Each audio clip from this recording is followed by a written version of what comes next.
Yo, what up, what up, what up, man? It's your boy Coach Ant. We got ourselves a hell of a fight. We got ourselves a hell of a fight tomorrow, y'all. We got Ryan Garcia versus Gervonta Davis. You guys just saw them at the weigh-in. And damn, that thing looked heated, man. All week, man, it's been looking real heated. Man, this buildup is getting good, man. This is exactly what we're looking for. As fight fans, we are definitely looking for some good buildup. I definitely want to talk about the fight. I want to talk about the attributes of both fighters. I want to hear the opinion of everybody in the chat. I want to know where you got, who you guys think is going to win, how you guys think whoever you're picking is going to win.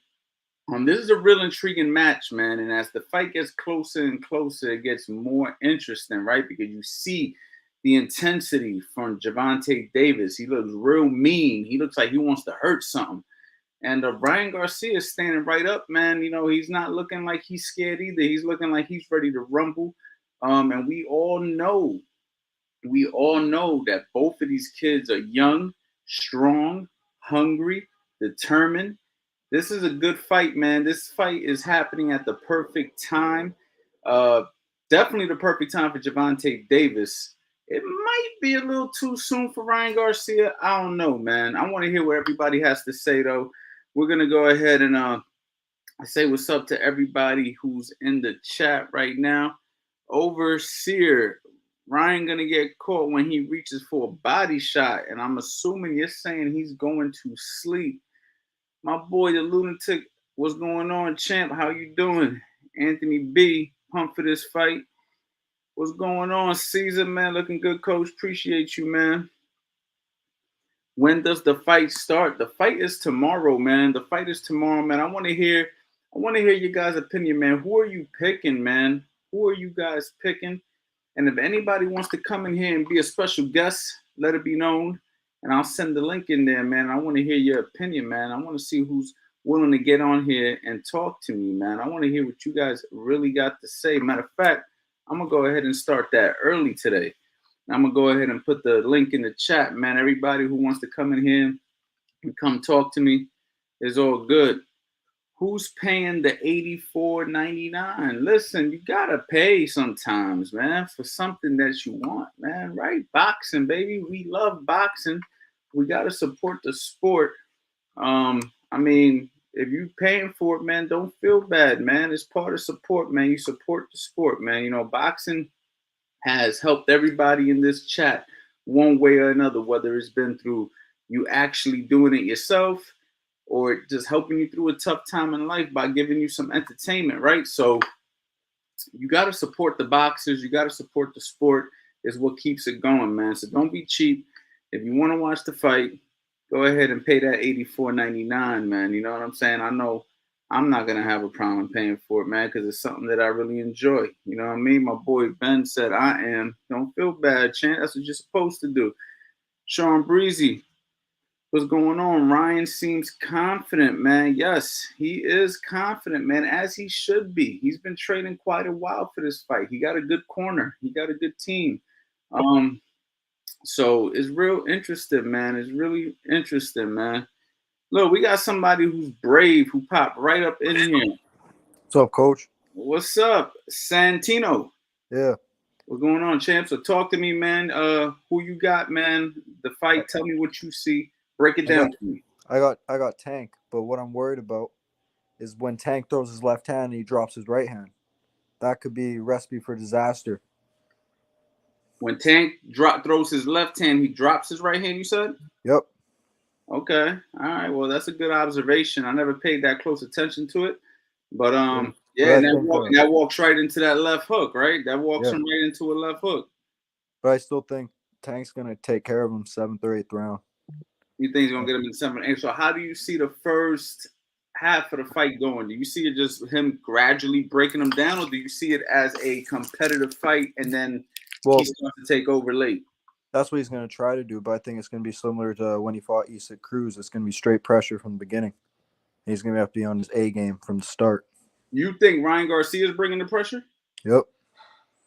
Okay. All right. And how do you think Ryan Garcia is going to do? You think he's going to be successful, or you think he's going to just look sloppy? Like, I think first round he's going to be cautious. Second round, especially if he catches him a little bit, he might start to get a little reckless.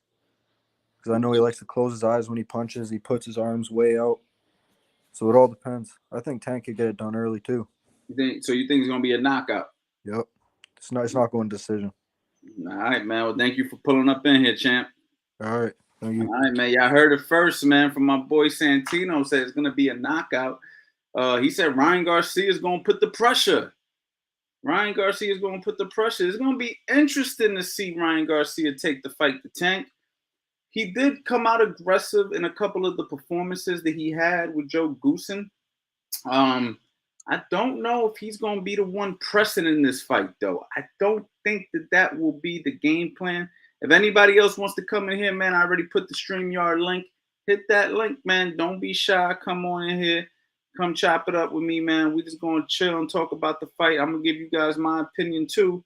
But first, I want to hear some of you guys' opinion. You know what I'm saying? My boy Frank said Garcia, baby.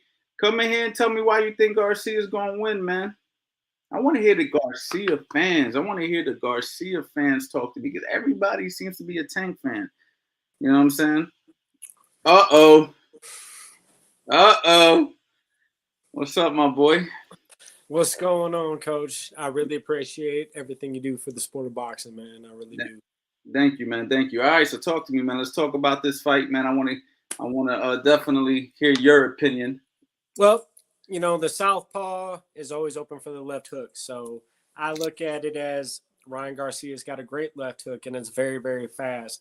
Joe Goosen, you know, if you look at what he did with Diego Corrales versus Jose Luis Castillo, I think maybe the same approach to get inside on him and smother Tank so he doesn't get hit.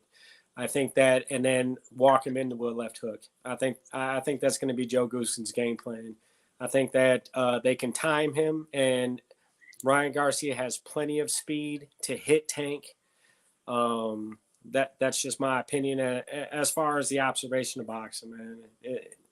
I think that Tank's tough. He got a chin. I think that Tank's been in the game a long time too, you know. So we'll see what happens, man. I don't know, man.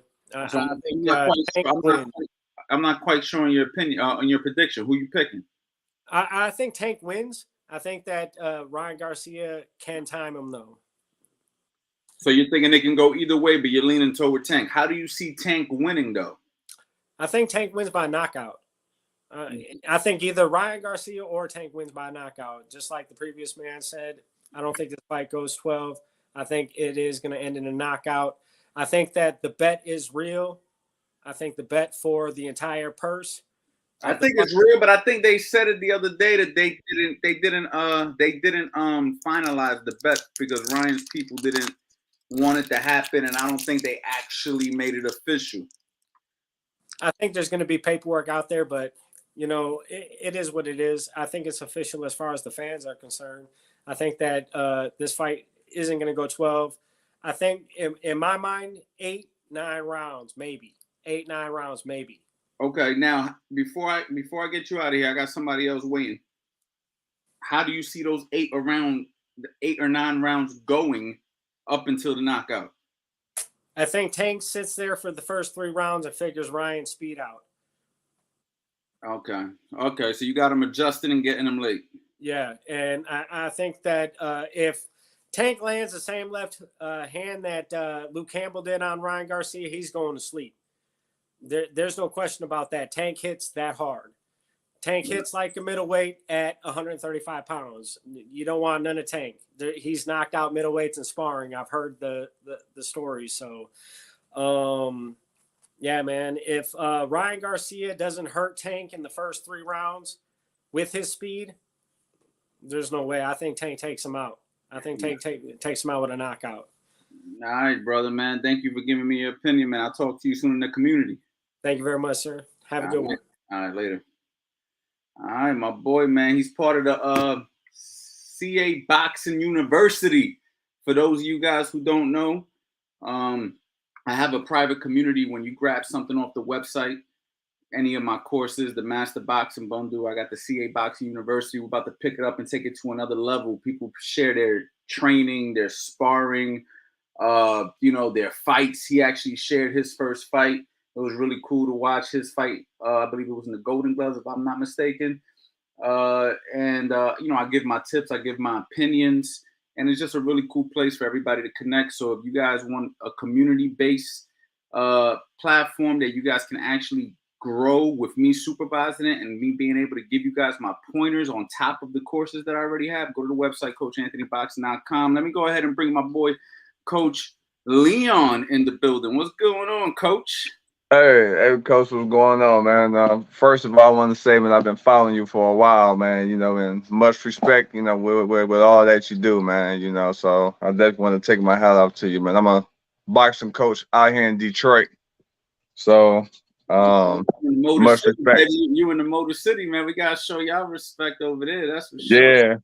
Yeah, man, we be actually getting ready to go to nationals, actually, so I got some guys. Yeah, we leave out. Our nationals start on May 6th, so we getting the crew ready now and having our training. We actually training at Tony Harrison gym. Oh, okay, all right, that's what's Get everybody ready. Yeah, so far as the fight, man, I definitely got Tank winning. I do feel like he's gonna take that left hook away. I feel like a lot of people was worried about Ryan's left hook, but I feel like that left hook is only effective when people get reckless and he get people trying to close, trying to cover too much distance. I feel like Tank is too patient to be jumping there reckless and running into that shot. Tank is very effective with closing the distance, so I don't see Tank trying to lunge in. I feel like he's gonna be in enough range to where he'll be able that hook won't be a problem. You know what I'm saying? And I feel like huh? Let me let you educate the people since you're a boxing coach. Mm-hmm. How is he gonna take that left hook away? Give us a little game. Now, what I would do, well, first of all, just like I say, I wouldn't try to cover too much distance. Tank is gonna pressure Ryan. Okay, so if I was Tank, I'll make sure that I'm within my range before I begin to open up. It's gonna take patience because that hook come out real quick, and I will also use a lot of feints and a lot of level changes to throw off Ryan, because Ryan is gonna be trying to time Tank, and to throw that timing off, Tank gonna have to use some feints on him to throw him off. You know what I'm saying? And making sure that, just like the one guy said, he gotta make sure that Tank is already Tank standing about like 5'4", I believe already. Like Tank like 5'4" or something like that, 5'4", maybe 5'5". So when Tank somewhere in that area. Right. So Ryan is like 5'9", 5'10". So that I always teach my guys to change the level. You can change your level and still shoot your shots high. So I would change the levels on Ryan, because Ryan gonna shoot that hook high. He gonna shoot it real high. Tank is short enough to where once he drop that level and change that level and he shoot that left hand, he can still get under that hook. And just adding that with the feints, and I'll mix it up. I'll be stabbing that left hand to the body, stabbing some jabs to the body to make sure like I'm standing my distance. And then once I got my range down and I got that distance down, then I mean that's pretty much it right there. Boxing is a game of distance anyway. Once Tank get within his distance and he starts getting Ryan timing down, it's gonna be all right. Like Ryan usually punches at the same speed, and everybody know if you punch at the same speed, it's only a matter of time before someone's able to get your timing down. That's why I always tell my guys, make sure you change up your speed. Don't punch at the same speed. You got to change it up sometime. Now, so how do you see, like, what's your actual full prediction of how the fight's gonna play out? If it's a knockout, what round you think is going to end in a knockout or decision? Like, what's your whole, like, if you had to map it out and give me a full description of the fight today, what do you actually see? I see, like the one guy said, I see the first few rounds, the first 3 or 4 rounds, I see Ryan pulling it out, but I see Tank investing in the body. Tank straight left hand to the body is nasty. And when he stick it in there, I mean, he stab it in there. And Ryan is so tall. Like, I see Tank taking them first few rounds and really breaking Ryan's body down, and Then I feel like once Tank started getting within his range and once he started getting Ryan's timing down, I feel like that's when Tank gonna start opening up more. But the first 3 or 4 rounds, Ryan gonna be a live wire. Ryan Yeah, gonna be and I'm not sure how Ryan gonna really do on this big of a stage. Cause this gonna be the biggest stage that Ryan didn't ever been on as well. So when it's time to walk out and them lights hits and that pressure is on, we gotta see what Ryan do as well. Cause some people freeze under the lights. But I think investing in the body early is gonna start working on Ryan, and that's gonna start like slowing him down a little bit. And I think once he start breaking that body down, start adding some feints in there, and then he gonna start catching them up top. so you gotta, That's the thing. so you I gotta. got him about I say about 9, 9, 10 round. I feel like Tank can stop him. I don't see Tank knocking them out, but I can see them stopping the fight. Hey man, beautiful prediction, Coach. Man, thank you for sharing your insight with us. For sure. And Appreciate you having me on. Thank you for the kind words, and yeah, see you soon. Yes, sir. All right, my boy, Coach Leon, man, giving y'all some game from a coach's perspective. Guys, get in here, man. Hit that link. Do not be intimidated to hit the link. As you can see, you guys can get in here, chop it up, give me your opinion. That's what I'm looking for today. Now, for somebody, I don't know how many people out there really been following Joe Goosen for years, but there was a fight where Diego Corrales fought Casamayor, not Castillo, Casamayor, the Cuban. And in the first fight, you know, Diego Corrales was being Diego Corrales, and he was just coming forward and throwing big punches and you know, being Diego Corrales, and Casamayor was giving him that Cuban footwork and giving him that skills, and he was kind of like catching Diego and dropped Diego twice in the fight. And in the 6th or 7th round, he actually hit Diego, and Diego his cheek opened up because the mouthpiece went through his cheek. I don't know if anybody in here remembers that fight, but Joe Goosen was coaching Casamayor at that time. And Diego Corrales fought Casamayor and lost the fight because of the cut going through his cheek, I believe. And it was like he was down on points. He actually scored a knockdown in that fight as well, but he was still down on points in like the 6th round or something like that, if I'm not mistaken. Now, Joe Goosen's known for being a guy who teaches guys to go forward, fight on the inside, all of that. But then the very next fight, those two guys rematched. And he actually switched teams. Joe Goosen got with Diego Corrales. And he went against Casamayor in the very next fight in a rematch. If anybody can go ahead and confirm this in the chat, let it be known. Diego Corrales actually used a jab and box from the outside. I've never seen Diego Corrales do it before. And he actually jabbed and boxed from the outside when he was fighting Casamayor in a rematch, and he won a 12-round unanimous decision against a guy who previously stopped him due to the cheek opening up. So I say this to say, you know, everybody knows that, and I'm not picking Ryan Garcia, but what I want to just do is give you guys some food for thought of the what if. If everybody knows that Ryan Garcia is coming with a left hook, we all know that that's just a natural inclination of his. He loves to throw the left hook. But what if Joe Goosen got him working behind that jab and keeping that distance, like Coach Leon actually said, that is all about distance, right? What if Ryan Garcia stays behind a good jab and keeps some good distance? Okay, and doesn't overshoot the hook the way that we expect him to do? What if he actually uses a jab? He was able to take Diego Corrales. He was able to take Diego Corrales and get Diego Corrales to fight from the outside, a guy who fought his whole career on the inside. Okay, so all I'm saying is Joe Goosen's a trainer who's been around for a very long time. A very long time. Joe Goosen, this ain't his first rodeo. He's been in some of the biggest boxing matches of our time. Ryan Garcia is a kid with a lot of ability, a lot of technical ability. Now, he has flaws, pulls back, hands down. Footwork, not so great. but he's extremely fast. He's got good attributes, and he's got good power. What if Ryan Garcia could keep his distance in this fight?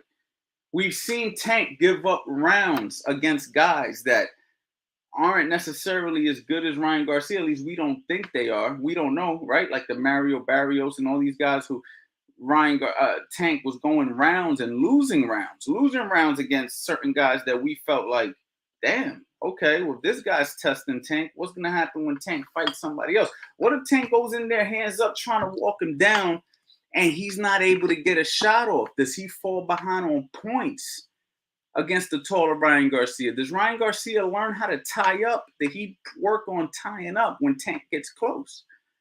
These are all questions that make this fight intriguing. I want to know if anybody has an opinion on what I'm saying right now. Because if anybody's seen what the fight that I was talking about, that was the perfect example of a trainer formulating a game plan when he worked with Diego Corrales in the rematch. That was the perfect example of a good trainer formulating a game plan with a fighter and it becoming very successful. He got the perfect kid to do it with again. He got the perfect kid. If you ask me, Ryan Garcia has more physical attributes than Diego Corrales did. I don't know if he got as much dog as Diego Corrales had. Probably not, but we about to find out. We don't know. We can't judge him until we see it. But one thing we do know is the kid's got some athletic ability, and he's young, and I don't know if he's in his prime. He might be just getting to his prime, but he's got him at the right time. What does everybody think, man? I know I was just rambling on for a minute. What does everybody think about that?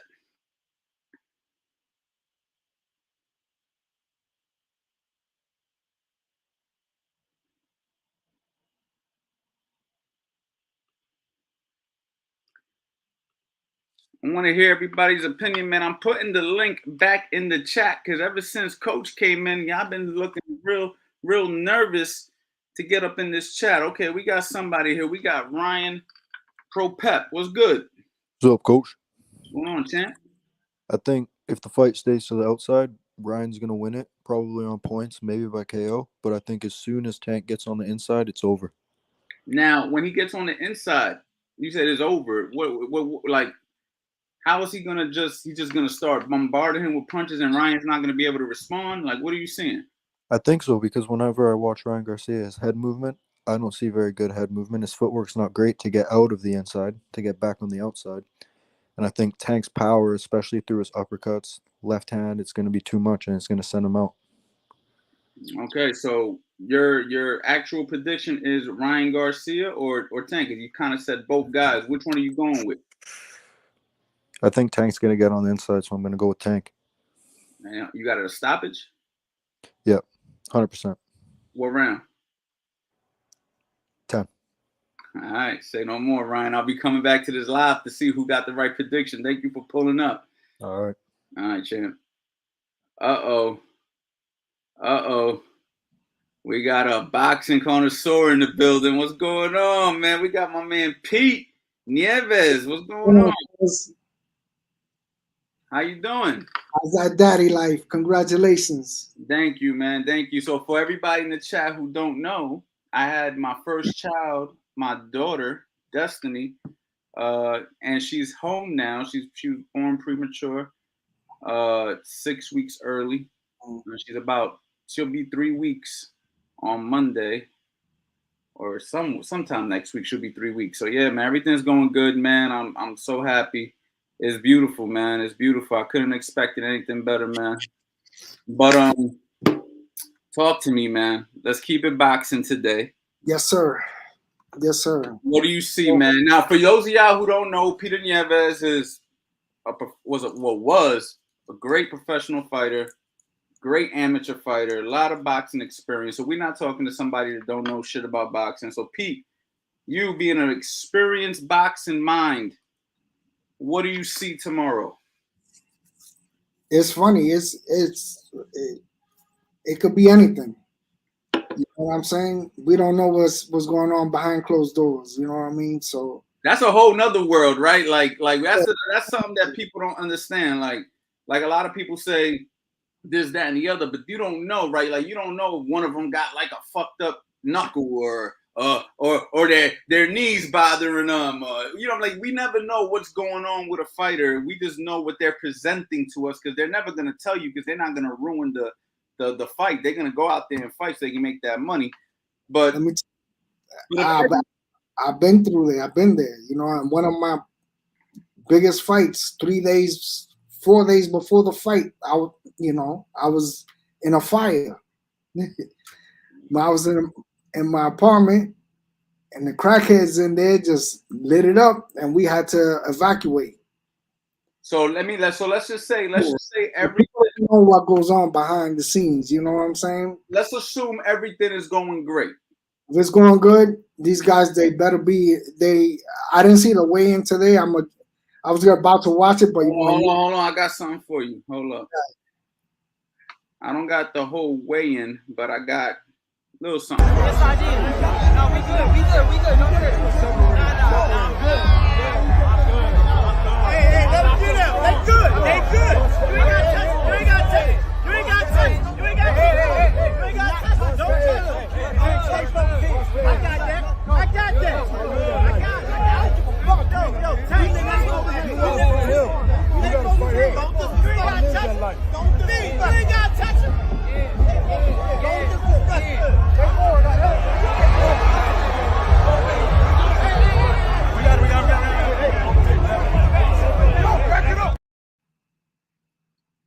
And you see Tanks, like that was Bernard Hopkins he was talking to when he was like, I didn't peep that at first. I had to watch it like 2 times to be like, hold up.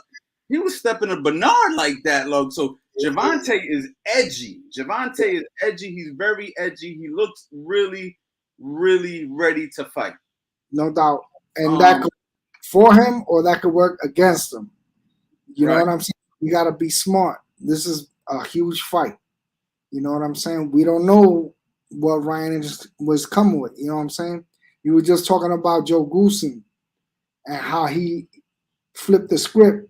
Do you remember that fight? Do you remember? Honestly, I don't remember the fight, but I do remember him getting cut.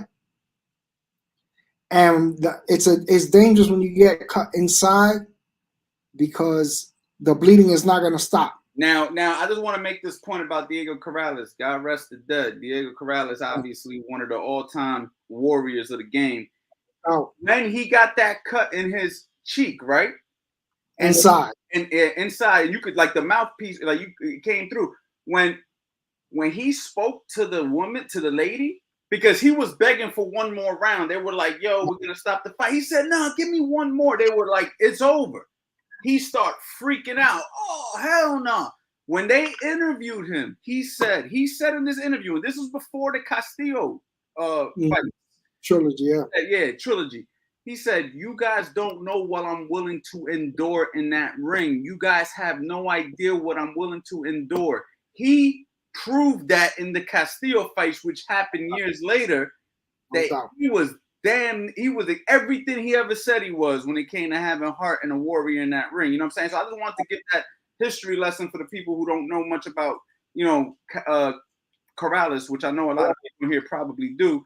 Right. But with that being said, he was able to take an inside fighter and make him an outside fighter. That was the whole purpose of me bringing that up. And we know that Ryan Garcia has more capabilities to box on the outside than a guy like Diego Corrales. With his height and the reach, he should be fighting on the outside. Should be. If he chooses otherwise, it's not going to be a good night. Right. You know what I'm saying? For me, whenever I fought somebody tall like that, I always went. My fight was always inside anyway. I was going to get inside you no matter what I did. But especially taller guys, for me, it was easy. I don't know how and I don't know why. But I was able always to get inside. But you have to utilize the jab. Now, there's another fight. I believe it was Juan Marquez, right? With what was the lefty that he was crazy, man? Prince Nassim Hamed. Yeah. He all night with a jab, bro. And that dude was the most awkwardest fighter besides what was his name? The other dude, The cat that gave everybody nightmares, man. Nobody wanted to fight this cat. Hold on 1 second. Drew Johnson, man, thank you for the super chat, man. Congrats on the new addition. Based on what I've seen, Ryan's footwork is lacking. Stands chin too high and leans too much. I agree with you, Drew. Good observation. I do believe that Ryan Garcia's footwork's a little funny. He definitely pulls back. He keeps the chin a little high. So, yeah, all those things you're saying is facts. No doubt. What weight were you talking about, Pete? Emmanuel Burton. Oh, Emmanuel Augustus. Yeah, Augustus. Emmanuel Augustus. He was another nightmare. But Prince Nassim was lefty. And Juan Manuel Marquez beat him all night with a jab. Besides Barrera. Was it Barrera? It was Barrera. I always confuse him. You know, I say Marquez because I met him the other night at the fights. Barrera's the one who actually boxed him. He boxed him clear. And he was a brawler. He was a guy who brawled. And he boxed his ears off all night long. So it can happen. Whether it does or not is up to Ryan. You know what I mean? These guys, they have bad blood. They want to get to each other. So we don't know. It could be a slugfest. Now, let me ask you a question. Now, the other coach, he made some good points about when changing levels and going up and down and going to the body, investing in the body early for Tank.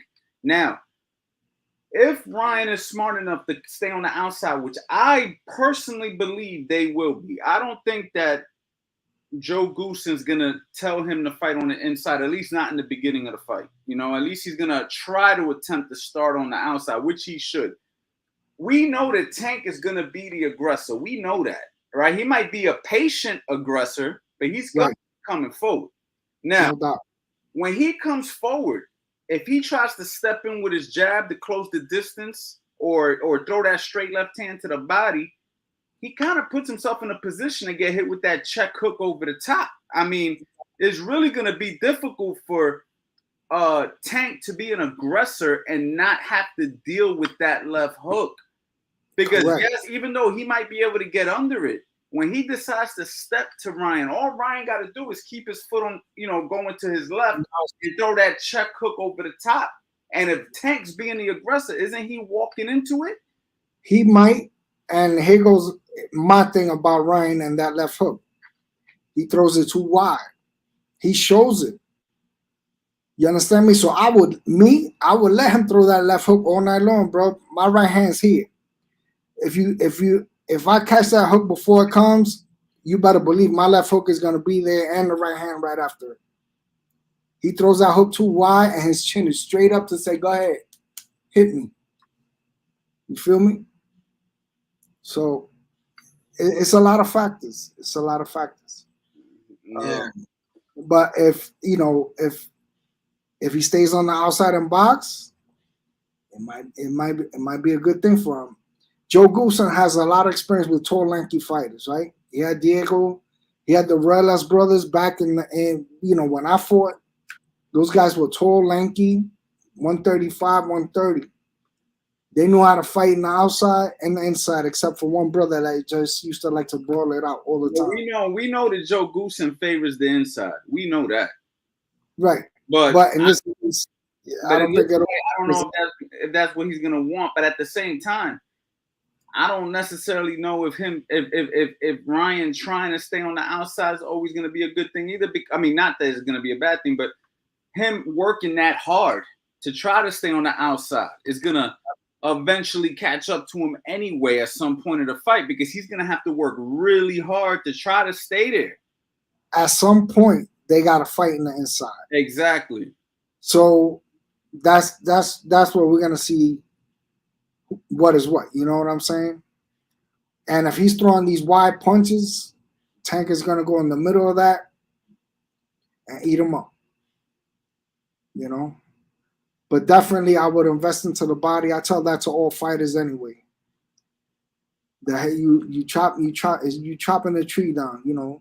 But you know what though? Ryan's been shown that he has some good body work too. He stopped a couple guys with body shots in his recent TV performances, right? So, look, people ask me my opinion on this fight, and for me, I got Tank winning this fight, but I do believe that Ryan presents a lot of tricky a lot of trickiness that, you know, is definitely going to show how Tank adjusts. In my opinion, it's going to show because this isn't the easiest fight. It might be the hardest fight of we don't know, right? Like the question, there's too many question marks for Ryan Garcia. It's not that I don't believe he could win, because I do believe he's a great talent. It's just too many question marks. I don't know enough. I haven't seen enough. I heard about his mental health issues, so I know that mentally he could be broken. He's already shown that he could be broken by having a mental health issue and not fighting, right? That means mentally you've been broken already, whether it's through your own personal issues or if it's through a fight. What is gonna happen when the fight gets tough? We've seen Tank walk through some tough stuff and come out victorious. We've seen Ryan get up off the canvas, but that was really one situation in a fight that he was, you know, really looking, you know, pretty good in, and he got caught one time. You know, he wasn't getting pummeled. I would like to see what happens when the fight gets real, you know? He wasn't really a big puncher either. Right. He wasn't a big puncher either. So, you know, it's like Mike says, you know, everything changes once you get punched in the face. Right. You know what I mean? Right. See how you like, you know, how you handle it. You know, you got to come over the adversity. And I don't think that kid ever been cut either, right? I don't think so. That I don't know. That I am not sure of, to be honest. In the fight game. And then you got another thing. Southpaws, you know, always butt heads with them. You're always fighting for that foot to be on the outside, that real estate. You know what I'm saying? If Tank can get under, inside, and punch and turn him, then he's going to be, you know, it'll be that much better. But if this kid keeps him on the outside with the jab, you know, set him up with right hands, that should work. You know what I'm saying? Because that's the key weapon for fighting southpaws, is shooting that right hand down the middle. And not only that, what happens if Tank gets to the inside and Ryan ties him up? What have they been working on that? You know, that's a lost art, man. Like, we remember when Mike Tyson fought Buster Douglas and Lennox Lewis and even Razor Ruddock. When he got to the inside, those guys tied him up and made it real difficult for him to do work on the inside. And that's the kryptonite to when you're dealing with a shorter fighter who's aggressive. He gets close, tie that motherfucker up. Don't let him do nothing. And if Ryan's been working on that and then is able to get some good shots off on the outside, we got ourselves an interesting fight, because now Tank's going to have to sell out to try to get to him, and that can leave him exposed. Right, because now he has to change his game plan if that's what it's gonna happen. You can't fight being tied up. Exactly. So you know, there's really one way for me to discourage all of that, and you know, you got to do something dirty. You want to tie me up, you're gonna feel it some type of way. You know, either a low blow or it's gonna be some type of shot that I'm gonna get you with, or with an elbow or shoulder, something. Right. You're gonna respect me, and you ain't gonna grab me, bro. It ain't gonna be like that. It's not happening. Yeah, bro. You know, one thing we know is that Tank's a little mean boy. Like, he's mean. I said a mean boy. You heard me? I disrespected him. That's a mean dude, I should say. He's definitely mean. He's definitely a real fighter. And if you ask me, he's probably, if not one of the best fighters in the division, definitely one of the best fighters in the division, but maybe the most complete fighter in the division, because he got power, he got speed, he got good defense. If you ask me, he has above average defense. He could box and he could brawl. Where Ryan Garcia, to me, has good speed, good power, but then good height. But then after that, is like the attributes kind of fall apart. And then based off the attributes, it just seems like Gervonta Davis just has more of the attributes that should win him the fight. But that height factor is a big deal. No doubt about it. That height factor is a big deal. If you're a little taller and you know how to use it, you ain't always got to be as good as the guy you're fighting, because that alone can make the fight really, really difficult. You know what I'm saying? Yep. I'll never forget in one of my fights in the Felt Forum. I remember walking to the ring. I fought this kid. His name was Ruben Navarez. I remember him from the amateurs. Good fighter. You know, we always saw each other in the nationals. But when I go to, I'm going to the ring, right? We doing the ring walk, and I'm going. I'm like, damn, but why are they carrying this dude? And it wasn't that they were carrying him. He was 6'1", bro. Well, you just went out, cuz. Yep. Hold on 1 second. Oh my God. Your light went out? Yeah, nah, it ain't that. Okay. Yeah, camera. All right. Well, I'm gonna have to use a different camera because for whatever reason this keeps happening to me. All right, go ahead. So I'm looking, but why are they carrying? The dude was 6'1", and then he was a lefty. And I was like, damn. Because I never used to watch videos or fights of my opponents. I was like, nah, because you don't know if that's going to be the same dude that shows up. So I always figure it out in the first couple of rounds. And when I saw him, the first thing to do when you fight a southpaw, you jump on him. You got to. Especially if he was 6'1". You know, so. Yeah, you don't give him space to work, man. We got somebody else. We got Ray Bree. What's going on, my boy? What's going on? Yo, a few just two things. All right, so Gervonta Davis was super tight at B-Hop. Reason was he after the press conference, he said some shit about him being weight drained, and he was talking hella spicy. And he was like, yo, how De La Hoya set the tone for the press conference and all that, and he agreed with everything that he did. And then on top of that, you could tell that Gervonta Davis is going through some stuff. He's super nervous by all the fucking catch weight clauses, yada, yada, yada. Then on top of that, he was like, yo, look at my skin. You see how oily I am? This is natural, whatever. He looks super dry right now. He's completely dehydrated or whatever. Something's wrong with their camp right now. So he was accusing them of, not being ready for the fight. So that's why when he saw him in person, as soon as B-Hop's trying to be the mediator, like, yo, we don't want that rowdy shit or whatever, blah, blah, blah, he got in his face and he was like, yo, fuck out of my face. And he took it personal, you know what I mean? Because he already saw that interview. You know what I mean? So that was one thing, just to put some context onto that, why he did that. You know what I mean? Then on top of that, what was the second point I was trying to make? Fuck, you was talking about it earlier. Damn, it was a good one too. Oh, okay, good interview. Matter of fact, with Sean Porter. I don't know if you checked that out. Where he had to sit down with Sean Porter. It was a great ass interview. I think one of the best interviews I've ever seen in boxing. And Gervonta is thinking different, bro. This dude, he's on some shit where he's like, listen, I'm putting myself in Ryan Garcia's shoes. You know what I'm saying? Where what if he gets the upper hand in rounds? You know what I'm saying? What if he's winning the rounds? And let's say, like y'all said, what if he stays on the outside fight? How am I going to adjust to that? So he's thinking about everything, worst case scenario and all of that. So I think, bro, honestly, in my personal opinion, just by listening to that interview alone, I really recommend anybody that loves this fight that's about to happen tomorrow to go tune in and check in, watch that interview.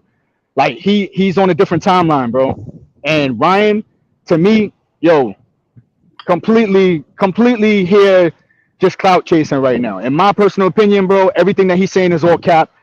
He put out that YouTube fucking shit on his own channel, and he's talking about, yo, just completely disrespecting the kid, Davis. Fuck him, fuck his family, fuck this. I don't give a fuck about him, or I don't give a fuck about your upbringing, your lifestyle, how you came up, yada, yada, yada. It's my time now and all that jazz. Hey, yo, bro, be humble, bro.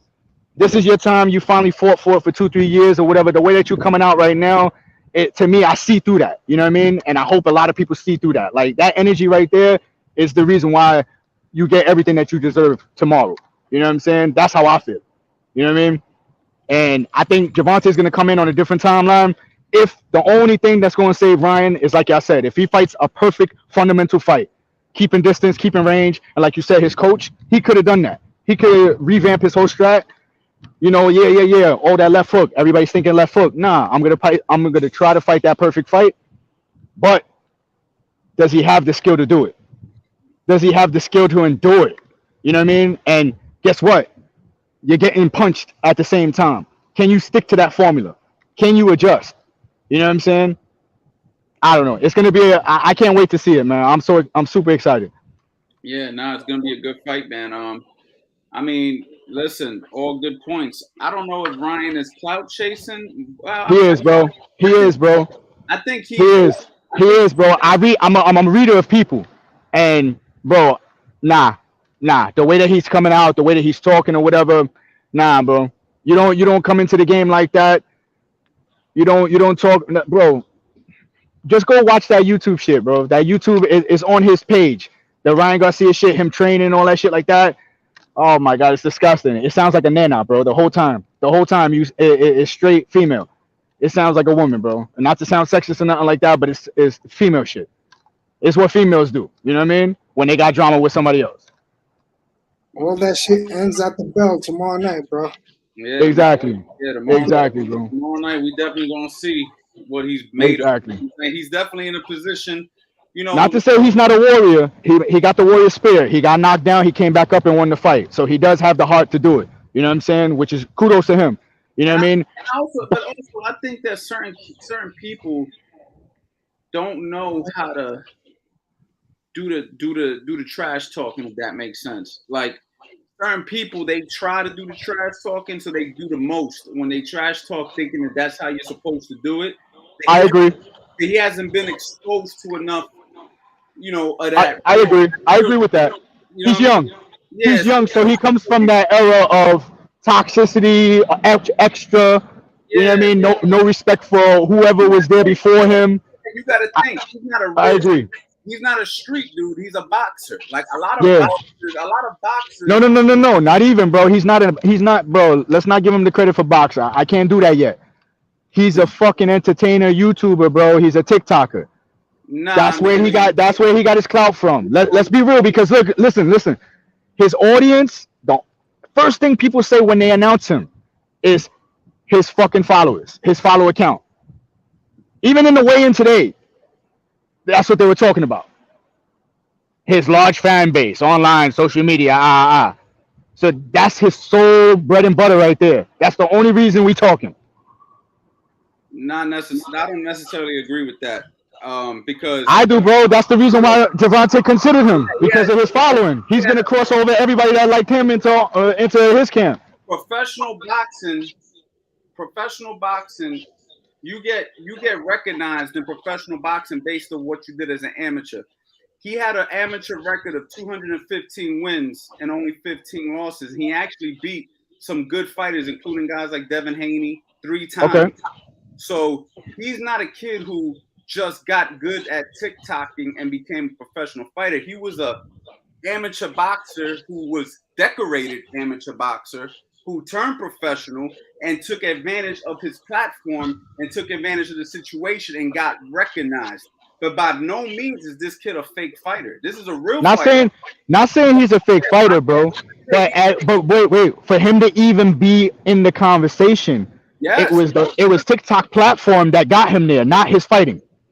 Well, not necessarily, because let me ask you a question: Who has Tank beat that's so great for us to say that he's levels above him in any resort? I mean, Tank's resume is not that much greater than Ryan's resume. Okay, we like Tank because you like his energy, you like how he carries himself, you like knockouts. But no. I like Tank because he's very humble. Very humble. If we break down, his resume I get you. is not superior to the point where you could say these guys don't deserve to be in the same ring, because at the same time, their amateur resumes got to go into effect when you want to talk about a boxer's whole career, not just what he's done as a professional. That's why guys like Lomachenko came into the game with one professional fight and fought for a world title, because he had a decorated amateur background. So amateurs count. No, I'm not saying it doesn't. I'm not valid. Everything you're saying, valid, 100%. But what I'm saying, character-wise, personal, or whatever, that's a different thing. That's a whole different thing. Yeah. Bro, like, to to me, Gervonta Davis is more relatable. Let's just say that. And and Ryan Relatable. Ryan comes Ryan comes from somewhere else, bro. I don't understand that. That's not me. That's what I'm saying. Relatable to us. But That's not me. But there's a bunch of kids in California somewhere that were into that goofy stuff, and guess what? He's relatable to them. Exactly. And but it's just a personal preference. Personal preference. Personal preference. 100%. I personally like a guy who carries himself like Tank better as well. But yeah. But I'm not gonna downgrade Ryan's achievements because of that either, because he has achieved. And we have to recognize what he's achieved. 215 wins. I mean, as an amateur is very impressive. Pete Nieves could attest to that. That's very no, 100%. But all right, devil's advocate now. Are there other fighters out there that have better records than him that never reached that status or even in the conversation? Plenty. Yeah, but plenty that get overlooked. And then guess what? They get aged out. And then you know what? They get that fight later on in life when it doesn't matter. Perfect example. One of my mans, Gamboa, bro. Gamboa was in his prime. Over fucking 400 amateur fights. You know what I mean? No problem. Fucking in the prime of his game. Never got the time of day, right? Because Cubans, for some reason, you know, whatever, they get fucking blackballed in the US, right? You know what I mean? And then later on, when he gets fucking put on, he's already aged out. He's not in his peak no more, whatever. He's a fucking punching bag. You know what I'm saying? And takes one of the hardest fights ever on a comeback fight. You know what I mean?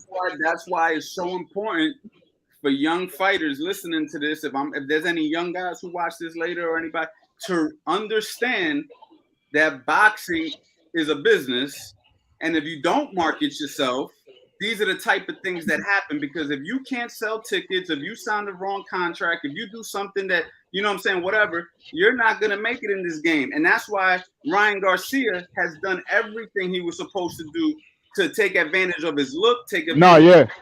He definitely, set himself up perfectly to get this fight, man. And he fought, one thing I give him is consistency, bro, because he went at it hard enough to fucking get recognized.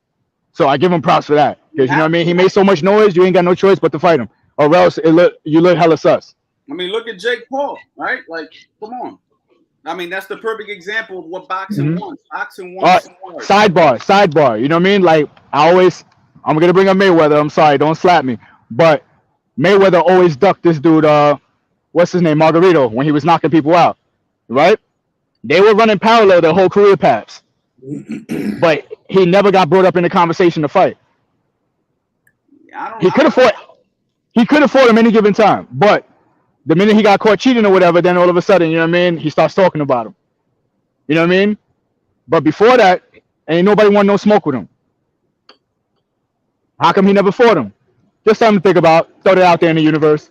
Yeah, I mean, I don't know why he didn't fight him, but I mean, you know why? Because he was drugging people. No, well, I mean, we can't give that man credit. He's a known cheater. Later on, but before that, he was a problem. I mean, but before that, nobody wanted that. He didn't get caught yet. Before that, he was a problem, though. That's why he was a problem. He wasn't a problem because he was skilled. A lot of people were avoiding him. He was the biggest Mexican you ever seen in your life. Yeah, he was a in that weight division, bro. That's why nobody wanted that smoke. Yeah, I mean, but anyway, that's left field. That's just something to think about. Yeah. I mean, listen. At the end of the day, I mean, I can't give a cheater like him any props. Of course, not. And he actually destroyed Cotto's career, man, because he was never the same after that. Yeah, I mean, that was a whole nother conversation, man. Yeah, I mean, he was like a nasty cheater too, the worst kind of cheater you could be. Yeah, exactly. You know what I mean? So for me, Cotto was in his prime in that fight too. I can never get over that fight because he was fighting on a whole nother level, bro. The way that he was slipping shots, throwing his combos and everything like that, he was ready, bro. But that whatever he had in them fucking gloves just did him dirty. Like after the 4th, 5th round, it was downhill from there. I mean, I think the gloves got harder as the fight continued. It was perspiration. Once he starts sweating, it got hard. But look, when he fought Sugar Shane Mosley, I mean, he got dismantled, and it just showed the difference in skill level. Like that's why Antonio Margarito, to me, it's like your skills weren't that good. You were knocking guys out, but why? We know why. So for me, you know, he's not that impressive to me. You know what I'm saying? I mean, I don't know, bro. I like his swag too, bro. I ain't even going front. Like, yo, the way that he carried himself and everything, like he was just a gutter dude, bro. He didn't give a fuck. He would walk you down toe to toe. He was one of those fighters where you just enjoyed the fight. You know what I mean? You like guys who fight. You like brawler type. So you would have loved to watch Pete fight. Pete was a hell of a. He was just like that. Yeah. He was a brawler kid. Pete. Damn, man. Look him up on YouTube. He got some stuff on there. Oh yeah, you on YouTube? I'm definitely gonna look you up tonight, man. For sure. Yeah, that's Pete. Dope. Yeah, you would have loved Pete, man. Nah, I'm definitely gonna check that out, man. Yeah, man. But yeah, man, we got a great fight tomorrow, man. So check it. So let's say Ryan does stay on the outside, right? Because his coach told him to or whatever, right? Now, we know Gervonta can adjust. After 3-4 rounds, he always figures it out, right? So let's say he figures out a way to get in the inside. In my opinion, I think their game plan is to punish him. They're gonna take him to the deep end, and the coach said that in the weigh-in and the press conference. He was like, "Yo, I didn't train him to knock people out. I trained him to punish." So he's taking you to the championship rounds. You feel what I'm saying? And I think they want to set the tone. They want to set an example off this boy. Like, you talking hella spicy, you talking crazy, you're being, you know what I mean, like just straight disrespectful. I think that's their game plan from then. And if they're going to readjust, they're going to readjust. But I would love to see that punishment. I can't wait to see that punishment. I'm telling you. Because, Gervonta, they don't give him props, bro. And I think everybody's downplaying, like, they only know him from knockouts. But there's plenty of other fights where I've seen him show ring generalship, show great footwork, show fucking slips and dips, everything, bro. He got he has the full package. And they just think he's a little mini Tyson. You know what I'm saying? Nah, I agree with you there. I think he's a total fighter. He's a complete package. Exactly.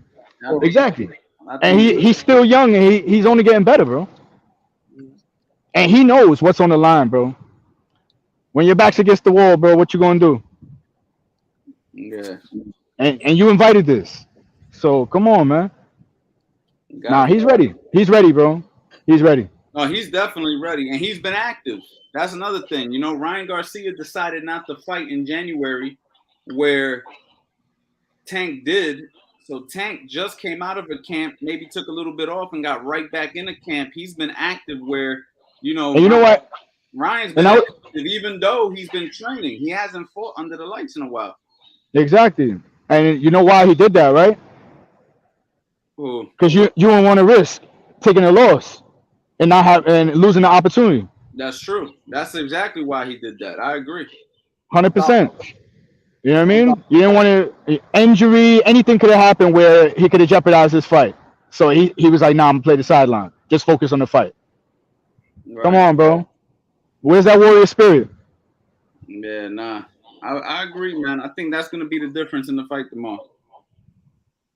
Victor Ortiz, bro. He's reminding me a lot of Victor Ortiz, man. He's giving me that vibe. You remember when Victor Ortiz like, I don't think I should be taking this kind of punishment. Right. You know what I mean? And gracefully bowed out. And Victor Ortiz can fight. He's a brawler, bro. He does two things: knock out or get knocked out. Yeah, you know what I mean? He's one of those. He just couldn't finish the job when it got tough. Yeah, but to this day, nothing has topped that Victor Ortiz Andre Berto fight to me. Yeah, that was a great fight. That fight, bro, was so seesaw back and forth. You didn't know what the hell was gonna happen. They were just throwing bombs the whole fight. One of the greatest fights I've ever seen in my lifetime. Yeah, I don't think any other fighters have put on that kind of show. You know what I mean? Like, of course, it was not a fundamental fight. It was not, you know what I mean? That was a fan-friendly fight that a lot of people don't even know about. Everybody, if y'all are fans of boxing, go YouTube that shit. Y'all will enjoy that fight. Yeah, no, that was a good fight. Yeah, bro. I think it was like what 6 knockdowns in that fight. Yeah, that was a good fight. It's crazy Yep. because they were all trying to get Mayweather next. Berto was supposed to get the Mayweather fight, and Ortiz was like, "Nah, I'm stealing that from you. That's mine." Right, right. So he was right there watching him. He was shopping. So whoever won that fight got the Mayweather fight right after. And then Berto fucking, I don't know, man. Berto was just a disappointment, man. But yo, he gave it his all though, man. If it was a younger Berto, I think that would have been a way different fight because Berto was way sharper back in the day. Hold on, Victor Ortiz won that fight? Yeah, That's right. I forget. yeah, man. But Floyd wound up beating both of them. Yeah. Yeah, exactly. And yeah, and then he took Berto later on in his career. That was like the last fight, right? That was his last one. That's right. That was his 50. Yeah, man. I was Berto, man. I love Berto. Berto was one of those too, man. One of those warriors, man, where he just he'll box you, but if you want to brawl, he'll brawl with you. You know what I mean? And he'll switch it up with you, go back to fundamentals. But if you want to go, go. I love that about him. He was like the first generation Andre Berto to me. I mean, not Andre Berto. Adrian Broner. Adrian Broner had that same personality. You know what I mean? Like, yo, I can outbox you if I want to, but if you want to go in the trenches, let's go. You know what I mean? Does anybody in this chat got Ryan Garcia winning and want to get in here? I want to hear a educated Ryan Garcia fan. If you're in this chat listening and you're fucking like punching the table, get in here right now. I'm gonna give you the link so you can get in here because I really want to hear a Ryan Garcia. If you're a Tank fan, I don't want to talk to you. I already know crickets, bro. You're gonna get crickets. You're gonna get crickets. They're all on TikTok, bro. I'm waiting to see because I want to hear a perspective from Ryan's side. You feel me? So the link's in there. If you are a Ryan Garcia fan, only click that link. That's all. It's all cap, bro. His followers are bots, bro. They're all bots, bro. Those are fake fucking views, man. There's no such thing as a fucking Ryan Garcia fan, bro. I don't know, man. I can't wait to see it though, man. He talks so much, man. It's like, yo, he obviously doesn't. I know it's mental warfare, you know, everything is mental first and all that good stuff or whatever. But yo, the way that he's coming at it, but then playing the victim at the same time, that's what I understand. Like he wants that pity, that sympathy. Like, oh, I'm getting the rehydration clause. Let's be clear, and I'm glad. Matter of fact, that just reminded me. Let's be clear. Everybody's done that. You know what I mean? Besides Mayweather, we already know how many catchweight fights he took on or whatever because people, whatever, like when he fought Canelo, he fought Cotto. Let's flip the coin also. Pacquiao did that shit religiously as well. You know what I'm saying? He fought Cotto weight drain. Cotto had to drop down to fight him. You know what I'm saying? The De La Hoya too. Yeah. There's plenty of fighters that always did that A-side shit. Like, yo. That's why De La Hoya probably felt that in his heart because he knew that happened to him when he fought Pacquiao. Exactly. It's like, yo, fighters, this is what they do. You know what I mean? And let's be clear as well. That clause that he put in there is legit one. Like, yo, that balloon, you can't balloon up tomorrow fucking over 20, 30 pounds. Because that never existed when I fought. Nah, yeah, exactly. But you know what? There's a lot of sneaky shit that people taking these days that allow that. You know what I mean? You're Pete. I know you remember when Arturo Gotti did that to Joe Gamache. He almost killed him with that. I was there, bro. He almost killed him with that. I was there. So I do believe that next day, bro. You give me some carne guisada, bro, arroz con pollo, bro. I'm ballooning up tomorrow, bro. What are you talking about? There we go. We got. I like your name, man. You have no right to. What happened? Oh man, I like that. That was funny, man. Yeah, that was fire. That was funny, man. But yo, like I'm saying, like ballooning up is a real thing. You know what I mean? I've seen people do it, and you know who's a good example of that? Canelo when he was young, right? When he fought Mayweather, I think that was part of his contract as well. He couldn't balloon up because his natural walk around was like 170. You know what I mean? And they were like, nah, you're going down to, I think what they fought at 154, I believe, or 151. I forget what it was. But Made him come then down to 151. yeah, he went down to 151. But then the next day he didn't want to get on the scale. And then when they said that he finally got on the scale, he was 170. But Mayweather said he didn't care. He was like, yo, whatever, it doesn't matter, because he was that confident that I'm gonna outbox him anyway. Once you get to a point where you fully drained like that, it don't matter what you do the next day, bro. You're gonna feel it. Yeah, exactly, bro. You're not gonna be the same fighter. Exactly. Mm-mm. So it's a real thing, man. It's a real thing. So I think like, yo, protecting your fighter is actually a plus, man. Because yo, to be 100, that's why Gervonta is always saying, but he's a 135 fighter. They could have fought for a belt. Let's be clear. They could have fought for a belt for 135. Instead, they were like, no, come up to 140. He was like, nah, we're on the A side. You come down to us to 135 if you want to fight for the belt. No. We're gonna meet each other halfway at 136 catchweight. So now no belts on the line. All right, fine. Now this is just an expedition for the records. You know what I'm saying? It's a fight, but it's not. It's a fight, but it's not for nothing. It's not for a title. Yeah, exactly. You know what I mean? But they're trying to flip it. They playing the narrative game. You know what I mean? Because the world is about narratives. So they're like, oh, he made me do this. The rehydration clause and this and that. I had to come down to see him. No, he's a 135 fighter. Bro, He did dabble into 140. You know what I'm saying? One fight, but he's naturally a 135. Any bigger than that, bro, he's at a complete disadvantage. He's too small. Nah, I agree. And Ryan is a natural 147. You know what I mean? He's still young. Of course, he could play the weight drain game right now and stay at 140. But you look at him; he does not belong there. Nah. He belongs on 147.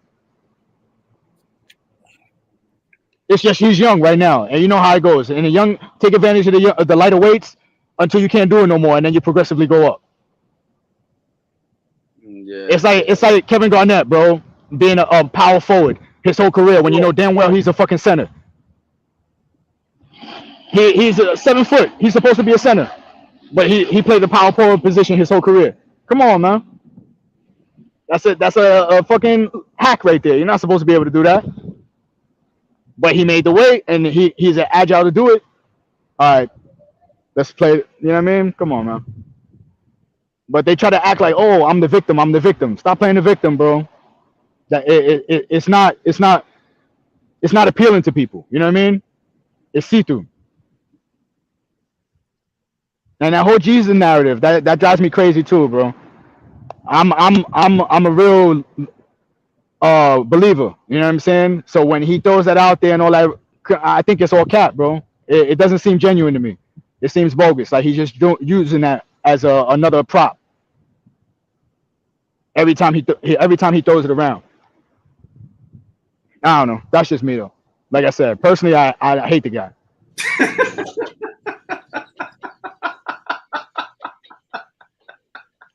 For real. I'm being 100. My man said, personally, I hate the guy. Personally, I hate the guy. He said it. Yo, Yeah. Ryan Garcia fans coming in here defending Ryan Garcia right now, man. I know. I'm thrashing him right now. Ain't nobody gonna save him. Damn. That's crazy. How the chat looking? Nobody's trying to talk about him. Sorry, guys. My man. I mean, y'all gotta hear the truth a little bit, though. You know what I mean? Everybody. About followers ain't doing no fights. So, Pete, what's your thoughts? Pete, let me hear you talk for a minute, man. What are your thoughts on everything right now? If Tank is able to get inside, we're gonna see what happens. At some point, it's like we mentioned before. They gotta fight. You know what I'm saying? The fight's coming inside. Let's see what happens. Who can handle it? Who can't handle it? I don't know if Ryan can handle it. Hank's already been in the trenches a couple of times where he had to pull a rabbit out his bag, especially when he fought that the short Mexican, that Mike Tyson looking joint. Cruz. I forget his first name. Yo, bro, he leveled up when he fought that fight. He leveled up, bro. He had no choice. Yeah. That fight do the start.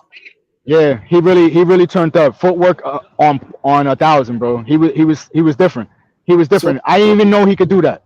That's how impressed I was. He showed me shit that I didn't think he could do. That was dope. And I see him spar with like 147s. He's in there sparring with bigger guys all day. You know what I mean? So that's nothing new to him. And he's taking punishment. He's taking the abuse. He's enduring it. I think like most of the sparring sessions I see him do, he's not working on anything else but taking punishment. You know what I mean? You gotta be wired a certain way to be built like that. Not too many people want to take punishment. You know, a lot of people are intimidated just to get into the sport just because they don't want to get hit back. They just want to hit other shit. You know what I mean? But he yeah, endures it. bottom line, the name of the game is hit and not get hit. Exactly. Whoever does it the best tomorrow will win. And I was actually talking that shit to my wife. I was like, yo, Muhammad Ali, I mean, people don't like do too much on his history or whatever, but he lived by that. He lived by taking all the punishment and wearing his opponent out or letting his opponent wear himself out and then just take over the fight and just staying close by the numbers. And then as soon as they were drained, boom, he's on them. And then he'll end up just taking over. Game over. I mean, who's to say we might not see that tomorrow? I don't know. It's so many possibilities. It's crazy. Who knows what kind of fight we're going to see? I hope it's a punishment fight. I really want to see this dude's face look like a oatmeal cookie.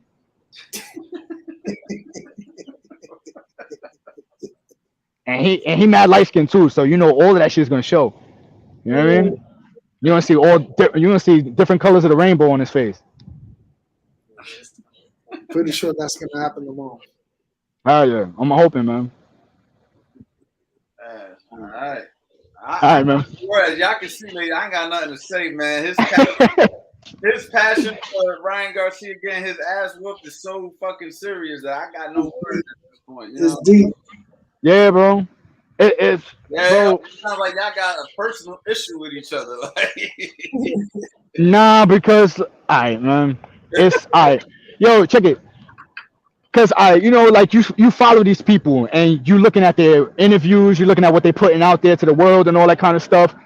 And I gravitate Gervonta. He's been humble his whole career up to this point. You know what I mean? Now he got to get a little more extra because that's what the times require. You know what I'm saying? So he's putting on a show, but he always goes back to saying, you know what I mean? That's to sell the fight. That's to sell the fight. You know what I'm saying? He never says like, yo, no, I really hate that guy or fuck that guy. You know what I'm saying? Shit like that. Nah, that's just to sell the tickets and sell the fight. You know what I mean? Blah, blah, blah. We got to put on a good show. Yada, yada, yada. You know what I mean? Ryan Garcia don't do none of that. He just comes straight out and be like, nah, fuck this guy. Fuck him. Fuck everything he stands for. I don't give a fuck where he came from. Yeah, he came from da-da-da-da-da, but it's my time to shine. I'm going to make that motherfucker pay. You know what I mean? Like, yo, bro. Where, I don't know, bro. It just rubs me the wrong way. I don't like that kind of personality, bro.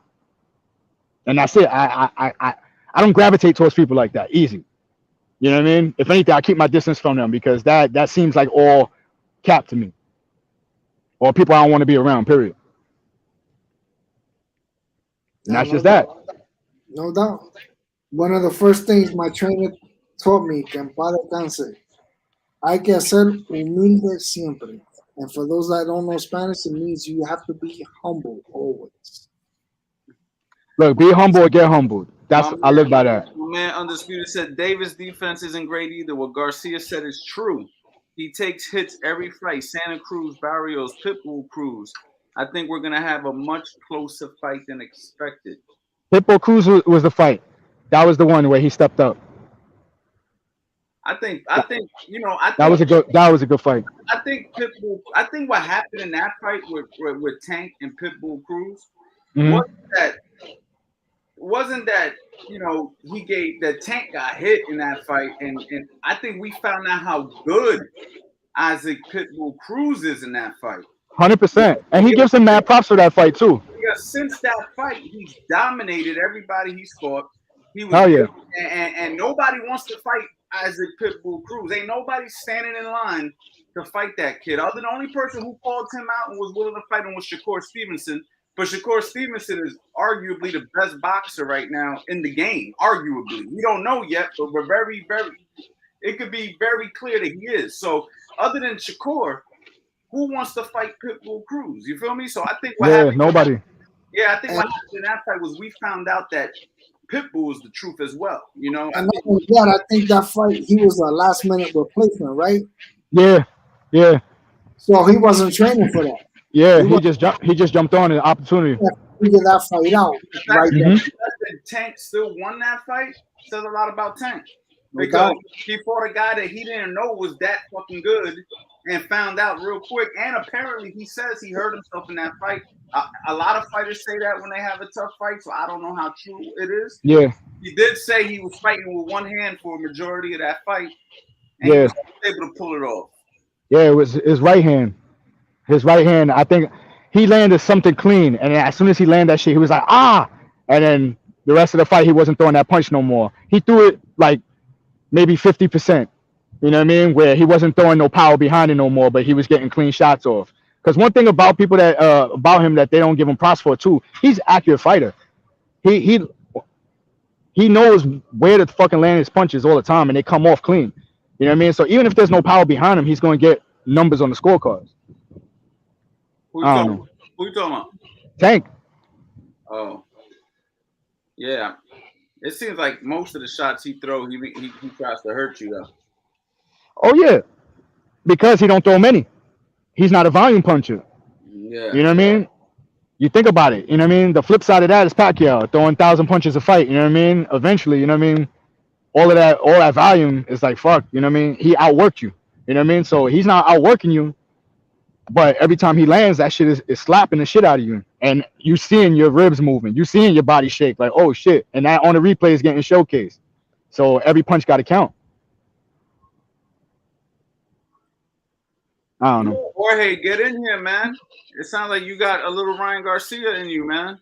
Hey, yo. Pause. Yo, I'm wilding. All right, my man Hoya, he said, can somebody tell me, can someone tell me, does Tank really have power knocking out 122 and 126 pounders? Good point. He's been fighting a lot of smaller fighters. He's a small guy himself, man. What do you want to say? I mean, it's like the last kid he fought that was good. That kid really came up from 122 pounds to fight him. Yeah. What's his name? I forget his name. The one who Tank just beat in the 6th round, which was a good fight up until that moment. Tank has fought a lot of smaller guys that blew up the fight, you know. So, I mean, in all honesty, is that his fault? I think that's the Mayweather formula, bro. Let's just keep it a band. Like Mayweather been handpicking for how long, and now he's just riding the same formula until he gets the big fights that he wants. What's going on, Jorge? Georgie Porgy, what's up, my boy? Coach, man, many blessings, man. Got the little one, new addition, man. God bless, man. Thank you, bro. Thank you. So go ahead, talk to us. Let me get my mic on here. Hold on. I'm on my phone, so. That's good. Your mic sound clear. Hell yeah, you crispy as hell right now. Pete, how you doing, man? We good, bro. How about yourself? Big fan of yours, man. Ah, man, appreciate you, bro. Your flowers, bro. They don't know about you, Pete. Appreciate you, man.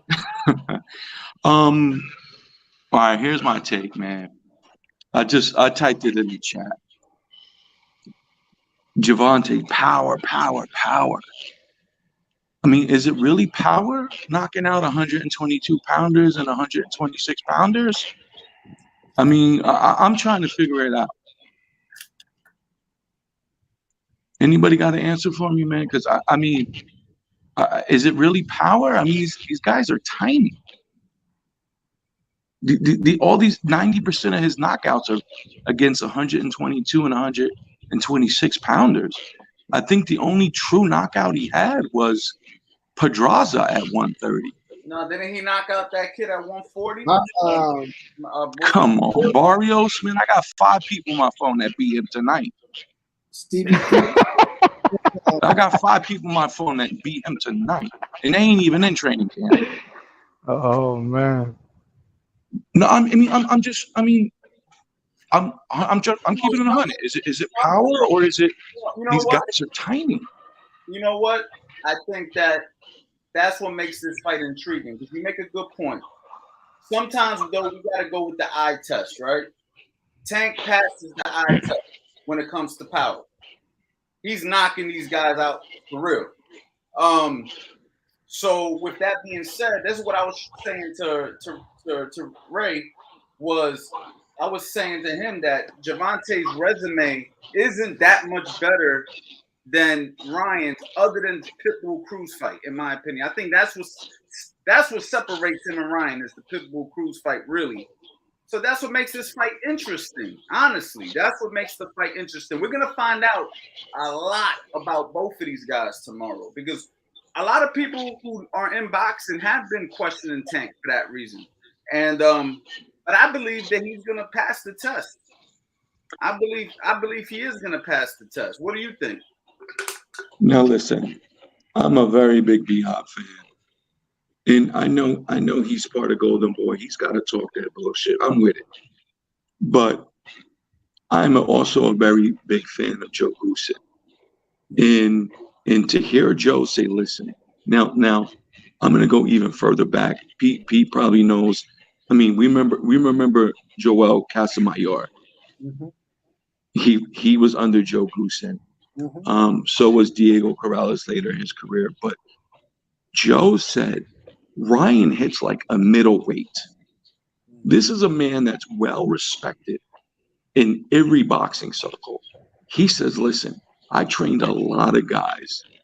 This kid punches like a middleweight. So if those last 2 fights, Rolly, terrible. This Hector Garcia guy, nobody knew who he was until he stepped in the ring with Tank. And if you saw Tank's face after that Hector Garcia fight, he got touched up, bro. And if Ryan hits him, problem.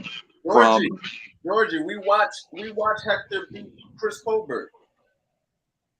He was winning that fight up until then, but Tank got too much for me. We knew who Hector Garcia was before he fought Tank. I did. And he might be the only one, coach. Hector was the taller fighter, right? Huh? Hector was the taller fighter? Against who? Tank. The smaller fighter coming up in weight. Nobody knew who he was. Coach knows who he was, because I mean that's probably a prospect that Coach might have to fight with Ray Ford one of these days. You know what I'm saying? No. I mean, the first time I watched him fight was against Chris Colbert, and he beat Chris Colbert. Yeah. Okay. Gotcha. And so that's when I found out about him. I didn't know about him, Coach. Honestly, I never knew about him. But with that being said, he was a smaller guy moving up. But again, are you suggesting that his power is overrated? I don't know. I mean, I honestly don't know. I mean, I looked at the record. What's he got? 28 wins. 90% of them are against 122 and 126. So I got a question. I have to. Statistically, I have to question it, because 90% of it is against featherweights. I mean, and that's just facts. I mean, we can sit there and go line by line for all 28 fights, and I came up with 90%. So I mean, look, I'm a Tank fan. Who are you picking tomorrow? I'm a Tank fan. I always was. But I'm worried for him. Let me make this easy for you. I'm sorry, Coach. I'm gonna make this easy for you. You got to put your house on the line. One mortgage payment. Just one mortgage payment. No. The deed, bro. Nah, I'm just the mortgage payment. The deed. I still got 10 years. I need that deed, bro. I still got 10 years to go, man. Who you picking? No, but honestly, though, I mean, my question is. Hold on. You didn't answer. Who you picking? I think at some point Tank should figure him out. He should figure him out. I had Tank from the You start, but see what I mean about this fight? No matter what It is. logically, we still pick Tank at the end of the day. I've always been a Tank fan, but I just don't know if the power is going to show up tomorrow. That's what I'm concerned. I'm worried about it. I just don't know if it shows up tomorrow. Okay, so let me ask you another question. Let's say you're right about the power. Let's say he doesn't get the knockout. You don't see him being able to do enough good things in the fight to win a decision against Ryan Garcia? I mean, based on I don't like the decision, bro. I hope it doesn't go there because Oscar's known to be buying out judges and shit like that. Let's say that everything is fair. I think if it goes there, he's gonna lose, bro. It's Ryan. Ryan's taking over the sport. Hold on. So great. You came in here and said with your own mouth that Ryan's only here because of TikTok. Yeah. What you're saying now is if it goes to decision, you think Ryan can win a decision. So what you're saying is you think Ryan is skillful enough. De La Hoya has the deeper pockets and is going to pay the judge to make sure that he wins. No. I said assuming everything is fair. Bro, wait. We know how judges do this, bro. There'll be one judge that does a legit card, and then the other two are ridiculous, 117, 111, or some shit like that. What I'm trying to say is let's assume everything is fair. I'm not saying what's actually going to happen. Let's just live in a fantasy world for a second. Everything is fair. Okay. Who wins a decision tomorrow if it doesn't end by knockout? Davis, bro. Fundamentally, Davis is the better fighter. Fundamentally. Georgie, I want to ask you the same question. Yeah. Again, basing it off of Tank's 3 last fights, he's losing all those fights up until he lands that big punch. So, I mean, decision-wise, I think the judges will give it to Ryan. I think they'll just he may have a little bit more volume because we know Tank's calculated. That's what he does. I mean, you give away those first 4 rounds, no different than Lomachenko versus Teofimo. He gave away too many rounds. He came on late, never got it done towards the end. I think that if it does go to the cards, they're more inclined to go with Ryan. Again, it shouldn't go to the cards. I mean, the way this press conference was looking, I thought B-Hop was going to come over the top with the right hand on Davis, but nah, I didn't like that either, bro. Come on, man, you supposed to be the OG. Yeah, but I don't know what happened there, but I mean, Tank. Hold on, it looked like Davis was the one pressing that. Yep. It didn't look like. What's his name? Wait. Watch it again. Watch it right. Hey, let them get out. They good. You ain't got to touch it. You ain't got to touch it. You ain't got to touch it. Don't touch it. I got that. Yo, take it. Let's go back. You ain't got to touch it.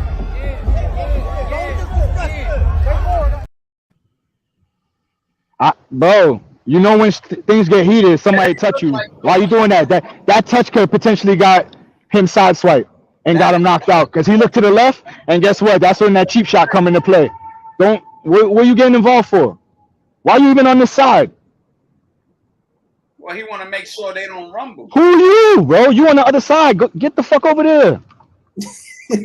Pete, talk to us, Pete. Come on, man. That ain't right, bro. Depends on me, it's a wrap.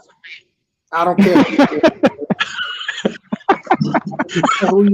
Yo, Coach, you need Pete in here every week, man. Depends on me. Yo. You think Tank was right in that situation, Pete? No doubt about it. Sorry.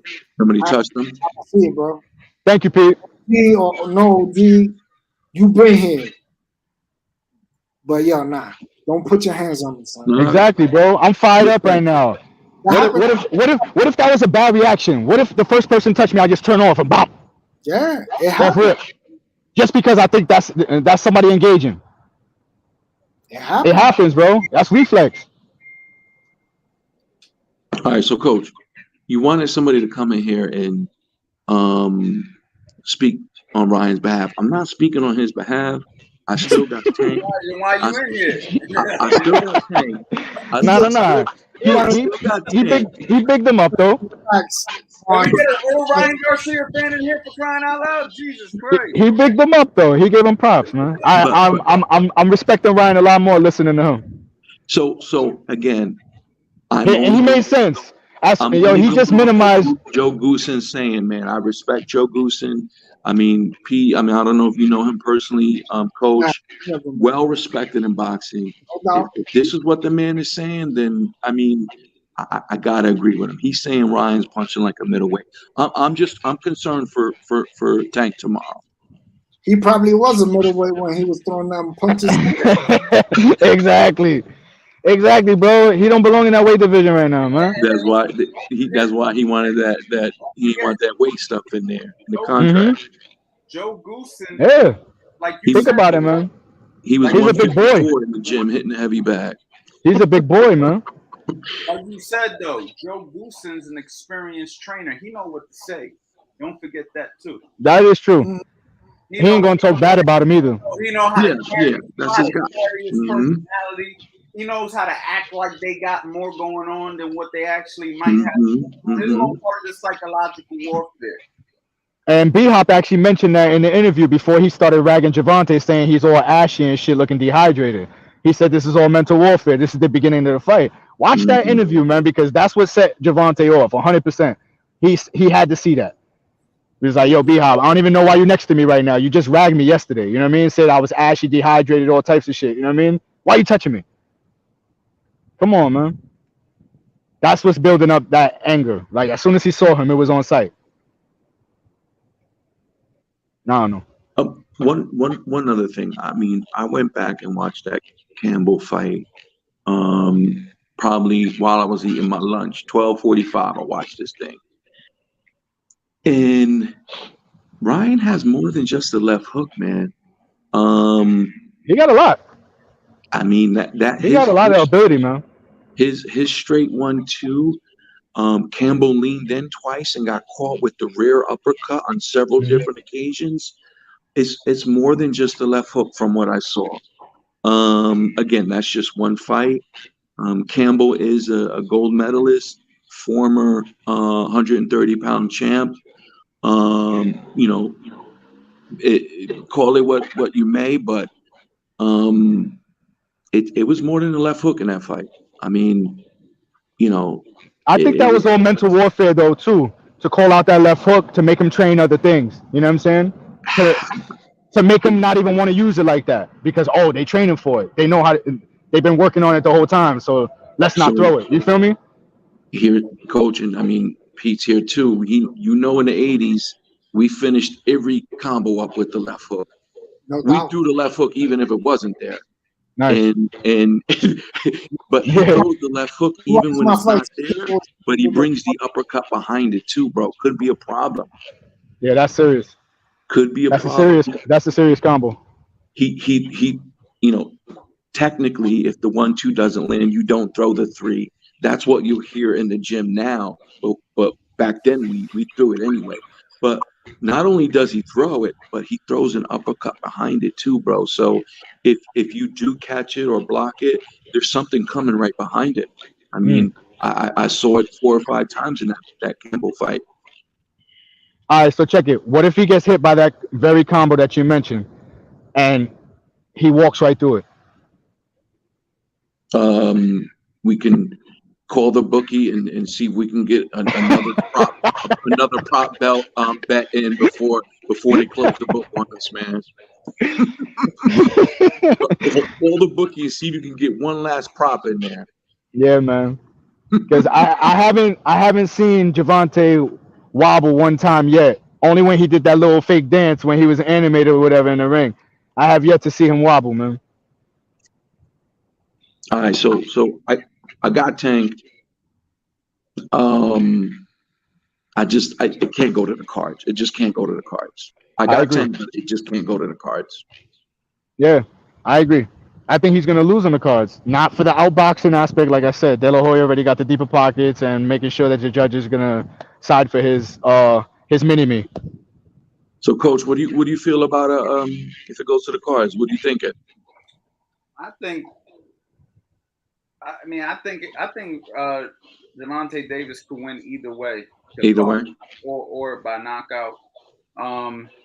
I like Ryan Garcia early in the fight doing good things, and I see him fading out later in the fight. Yeah, I don't think he'll be able to keep it going for a duration of 12 rounds. I just don't. Now he may be able to catch Tank early, and anything could happen. But as far as the fight progressing, I just believe that he's gonna little by little, the fundamental flaws of Ryan Garcia are gonna start to show as he starts to fatigue. You know what I'm saying? And when he gets a little bit tired, that's when you're gonna start seeing mistakes and things of that nature. And listen, him throwing an uppercut, that's cool, but the uppercut leaves you exposed for overhand left that Tank likes to throw. So it's an interesting fight. I don't know, man. I think that I got Tank, man. I just can't see Ryan winning the fight. I got Tank. So, there was a part of me that said, I can't go for a guy that walks around with women's earrings in a purse. So, we got somebody else in here. I don't know who this is. Yo, wait. We talking fashion now, bro? He actually pulled whatever outfit that was out of De La Hoya's closet and came to the press conference, bro. Touche. Bro, that was De La Hoya's. That wasn't his. He was like, yo, let me hold something real quick. Ray, I see what you did there, man. I can't hear you smoke. Leave that man out of this, man. Come on, man. He's yo. You ever notice, bro? Like De La Hoya's fighters, they always have like all his traits, all his almost identical traits and characteristics or whatever. Like Canelo, same thing. The way they marketed him, the way they ran his career, same thing. Now this one, same thing. You know what I mean? This is his smoking gun, his last hurrah, bro. That's why they going all out. Here, man. Let him talk, man. Oh yeah. Do your thing. What's up, man? I was sitting there. Listen, this is my first time jumping. I like the panel. I like the channel. But to Georgie, when you said that, I heard you said you don't know if Tank's power is going to carry. I don't know because, like I said, 28 fights, but 90% of them are against 122 and 126. Man, he beat Barrios at 140. But I was waiting for you to say that.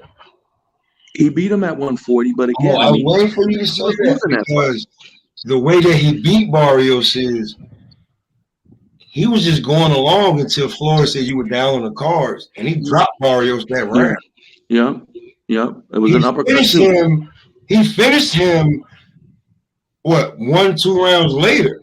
Now, in that same year, I've only seen 2 fighters since then do that when their trainer came or anybody came and said, you're down unofficially. That is Tank Davis. That is Bud Crawford. Bud finished Sean Porter when they said you was down. Tank finished Barrios when they said he was down. That was Tank's first time ever. That was Tank's first time at 140. Actually, 147 pounds. So do you really think that Tank power ain't gonna carry over here to little Ryan Garcia with his weak chin? It should, but again, the Barrios fight is just one fight, man. And listen, like I said, I'm a Tank fan. I'm just worried about him because he did get touched up by Hector Garcia. So I don't think he can get touched up that much tomorrow night. You know what? Since I'm new to the channel, but I'm gonna tell you something. I'm gonna take you back. I'm a little old. I'm 42. I don't know how much. 46. I was a little worried when Floyd fought Canelo. Because Canelo was a big boy. He was coming up. I was a little worried. But Then the Art of War. Floor was like, y'all think I was worried about this boy? I had to fight on my undercards because I know what's up. Yeah. Nice. So with Tank, I just think that he, like, I know it's funny to think about Friday, but Tank's an Aztec warrior with this shit, man. He ain't thinking about no workouts. He thinking about if you take this from me, I don't have anything else. And I'm gonna put this in perspective because I'm looking at guys on this panel. Do you think a guy that had his mother and father zip up his clothes and send him to the bus to get on to go to school can be the guy that had to fight for his food? No. Just Completely different mentality, man. Completely different mentality. Bro, when, I know, sir, I'm looking at a couple of people on the panel, and when Tank looked at him and said, don't bring your daughter and your mother, you can bring your wife. Bro, that was a Mike Tyson quote. That was one of the realest shits I ever heard, man. Don't bring your daughter. That brought me to a Tyson moment. I was like, yeah, he's ready. Don't bring your daughter or your mother. The one who had you and the one you had. Don't bring them. I don't want your mother to have a heart attack, and I don't want to traumatize your daughter. Your wife, I really don't care about. You might not even keep her. Don't bring your daughter and your mother. I'm going to break your jaw. Like, the look on Ryan's face was like, he never seen it get that real that fast. All right, so before you... And he never talked like that either. He's humble as ever. Yeah, before you jumped on, we also talked about, do you think Tank could win the decision if it does go to the cards? Let's say he can't get Ryan out of there. Do you think Ryan's popularity or Oscar De La Hoya's, paying off judges or whatever you want to call it, does he get the favoritism over Tank? He's the look. He has the look, bro. Yes. That's where it comes 50-50 because this is Ryan's first go at like real talk. This is the first time you would ever pay more than $15 to see Ryan Garcia fight. I just paid $100, bro. I'm tight. You feel me? I'm just being for real, bro. Like this is the first time you ever paid more than $15. $101, bro. After tax. Now listen, you may have the zone description, so Ryan Garcia fights come in the description. It's the first time that he's gonna fight for more than $15. Like Tank's been here before. Tank's educated. He's professional. He's seasoned. He's been like. I just don't think he's not just a wild hit you puncher. Tank lines you up, he sizes you up, and like he said, he has the least output, but he's the most accurate. So if he throws 35, you're getting hit with 27. And you're gonna feel all 27 of those, buddy. Just ask Leo Santa Cruz.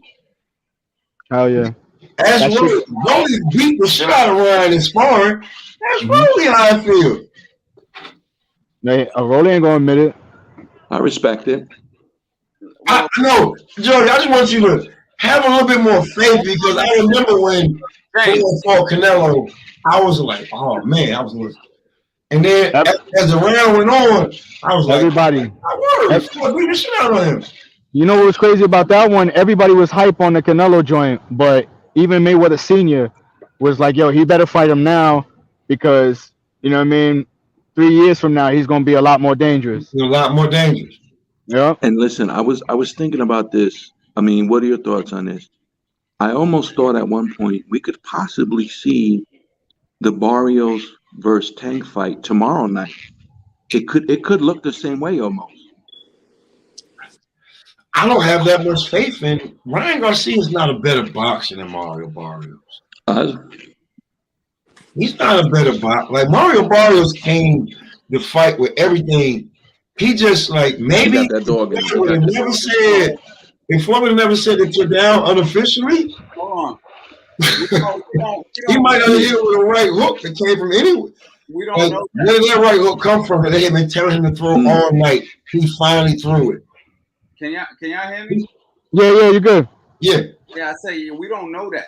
We don't know that Ryan Garcia ain't better than Mario Barrios. We don't know that. That's true. That's true. That's why I couldn't even respond to that one. I was like, you know what?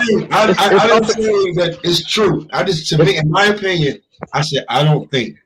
By what his coach is saying, he's dropping bombs like a middleweight, man. So we just gotta wait and see. I mean that's what that Joe's saying that. Tone, what you got? You want to talk to us? But like we said, he could have been a middleweight at the time he was in the heavy bag doing that thing. You know what I mean? That's crazy. Yeah, that's a crazy statement. Or it could be all cap, just like Ryan, man. I think Ryan has what it takes to steal the show, man. I think he does. To shock the world. Ryan shocked the world. I want to ask just one little question. Did everybody have the same energy when Ryan pulled out of the fight 2 years ago? No. Was Ryan at the same level 3 years ago? Nah, he didn't have as many followers yet. What's the That ain't right, man. He got the he started hitting the speed bag, started hitting everything, bro, and that's his fan base went crazy. Yo, you gotta say though, that man, oh my God, he's ready. But that man do his thing on the Cobra reflex bag though, man. Yeah. Hey, I want to be real with y'all. One night I caught my son. I bought him that same thing. He just turned 6. He was 5. He was hitting that thing just as good as Ryan at 5, but that thing don't hit back, and it don't hit. Yeah, of course not. Exactly. And it don't hit back like a heavyweight, because guys are saying that you know Ryan he hit like a middleweight.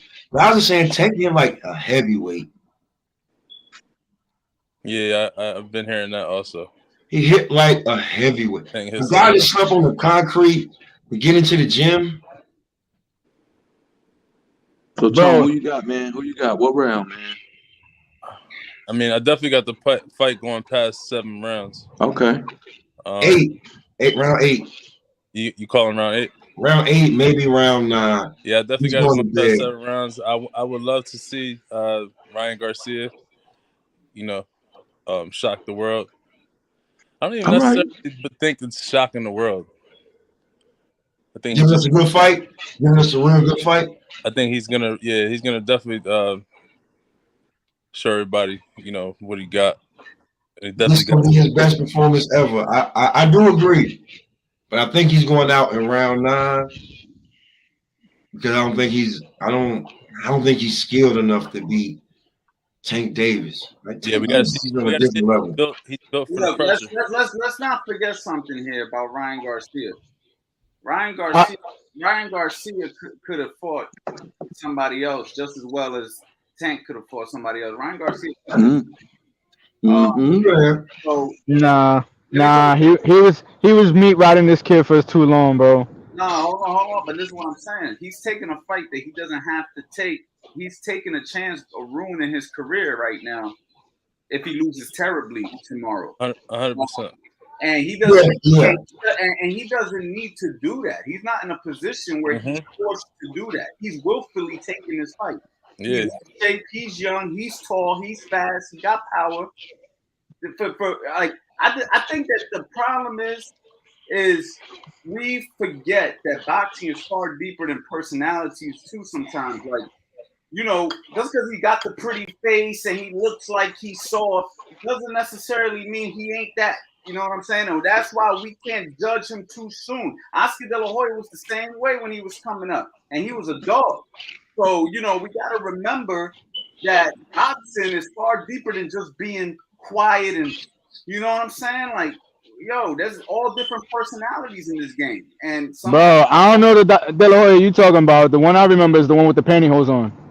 Now, hold on, wait. Before you go to that, that's fucked up, right? But that is true. But I don't think Ryan ever been on EBT. Huh? I don't know if Ryan was on EBT. Oscar was on EBT. Yeah, he came up rough. You know what I'm saying? Like He came out rough. His background was rough. Like, and then and on some other shit, Oscar fought everybody. Oscar did. Hold on. He was from that era too, bro. Yeah, he was from that era where he had to go in. Breaking news for you. Garcia is 23 years old. Yeah, baby. Okay, I give you that, but when Oscar, like, Expect him to have fought everybody. He's actually fighting a fucking hell of a fight at 23 years old. okay, I give you that, but we talking about the Golden Boy there, my guy, like gold, like, you know, gold Olympian coming in fighting like by the time he was 23, like Oscar was Oscar champion? I'm not sure. I'm not quite sure. But just to be on the resume with we got rest in peace the Sweet Pea. We got yeah, but we're talking about Oscar as his career progressed. We got to talk about Ryan Garcia's first fight at 23 years old is Gervonta Davis. Mm-hmm. This is the hottest fighter in the game right now. And fighting him right now at 23. So but what you called him out 2 years ago. This is super incredible for boxing, man. Like, yo, salute for them salute for them putting this together, man. Gervonta Davis is 28 years old, and we can count on one hand how many good fights he's been in. 28 years old. How many good fights has Ryan Garcia been in? He's 23 hey, listen, years old. I got some breaking news for you, man. This goes along with what Tone said. Garcia will have to shock the world because Vegas is only giving him a 31% chance of winning. Oh wow! So he is a plus 215, and the money line on Davis is negative 290. So you got to lay down negative 290 just to win $100. So they're only giving Garcia a 31% chance of winning tomorrow's fight. Damn. Wow. Like I'll be truly honest with you. I got a boxing, like a guy that I fuck with, and he was like, I don't know why everybody so think that Ryan got a chance. He said he's getting knocked the fuck out. According to Vegas, he is. Look, according to Vegas, he is, bro. I was like, yo, OG, you for real? You know what I'm saying? He's like 60. I was like, OG, you for real?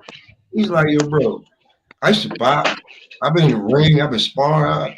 He getting knocked the fuck out. He said, gonna walk around the table on him. He gonna line him up. He gonna let him come to him after that, and he gonna put him to bed. I hope he really punishes him, man. I just want him to punish him, and I want Ryan's corner to throw in the towel.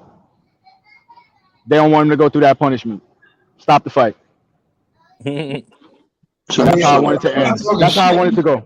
I'm not being mean. I'm just being like, I think Ryan maybe should have had a fight before he fight Tank. Like, you just don't sit out for 8-9 months while this guy he done had 2 fights, but he gonna beat the shit out of you, bro. Yeah, you can't just walk in there like, I don't know, man. I want to get punished bad. I hope Tank just beats him slow and takes him to them championship rounds and make him suffer. Just give him punishment. Just punish this kid, man. Ray, the only problem with that, Ray, is if you're not taking anybody into the championship rounds, if you got a chance to finish him, you got to get him out of there, bro. You can't. Yeah, no, you're right. Yeah, if the opportunity is there, it's there. You're right. 100%. Come back and haunt you, bro. And a 93% knockout rate. Who knows better than when to get you up out of there? All I know is Vegas ain't giving Ryan Garcia only 31% chance of winning. So I will not be placing any money on anything tomorrow. You wasn't putting that deed up no more? What happened to that deed? Like, Ryan has put his I put my money on the over for the Rosado fight and for Gervonta Davis and Garcia fight. So I put $1,000 on both.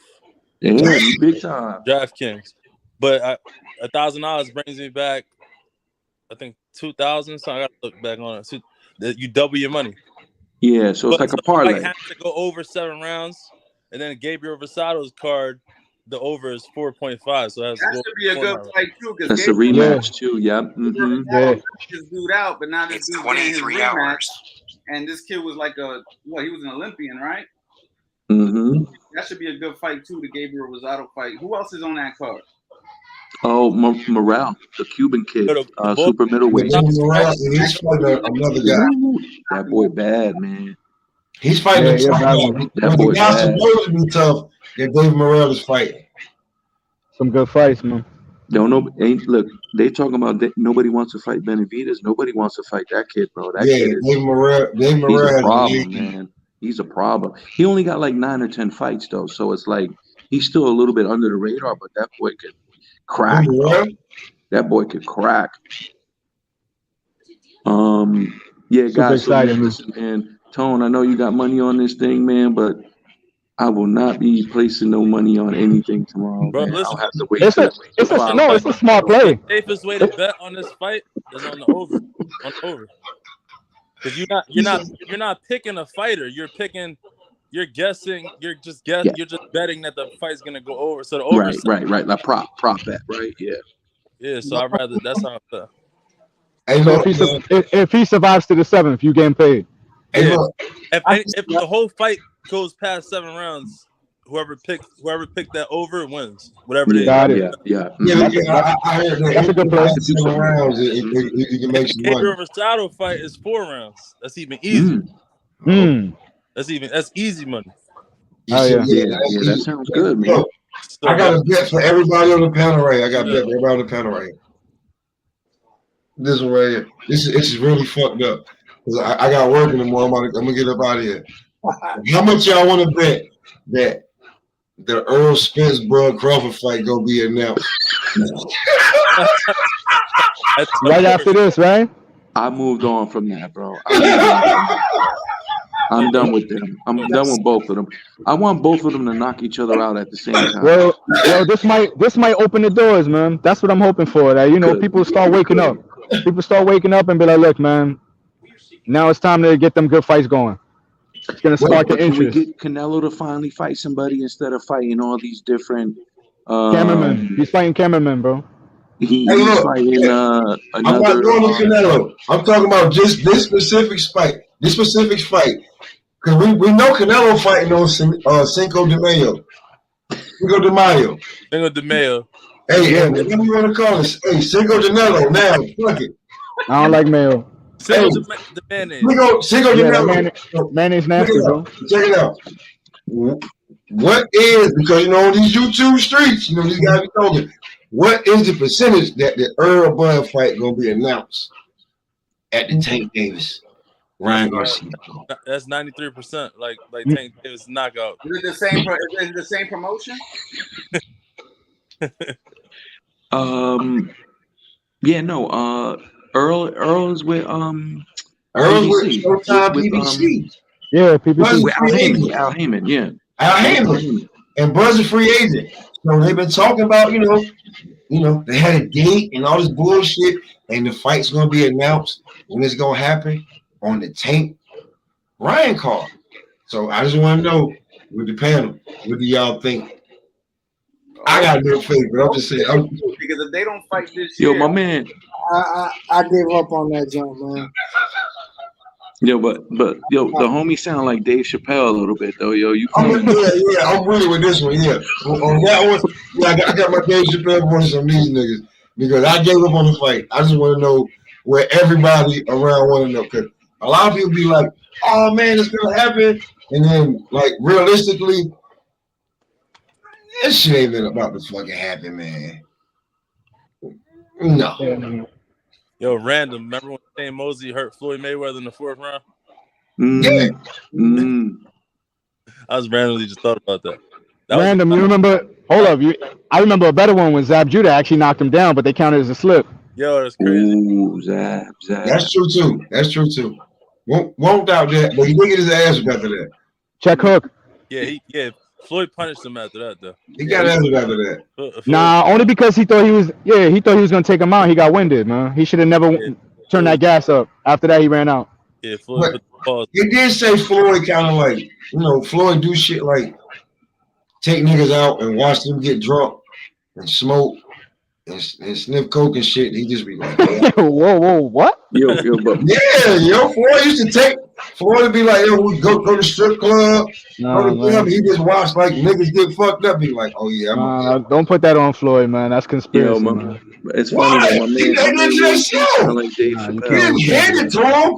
These niggas would go out with Floyd, and then these niggas party with Floyd or drinking water. So I'm gonna leave this right here. You do what you want with it. That's what you trying to say. Nah, come on, man. That's a bunch of fighters. Niggas didn't take it as serious as Floyd. I don't think Floyd needed to do all of that, man. He didn't, bro. You know what I just said? He didn't say, here, take this. These niggas, we out, we going to the strip club. These niggas partying all on their own. That sounds like Dude's Night Out on Dave Chappelle, bro. Just being for real, bro. Wayne Brady? I'm saying, bro, like, I'm a little, I got a couple of birdies, bro. Like, this is what these guys did on their own. Like, Vegas, like, you go to Vegas, like, let's be real. You go, in Vegas.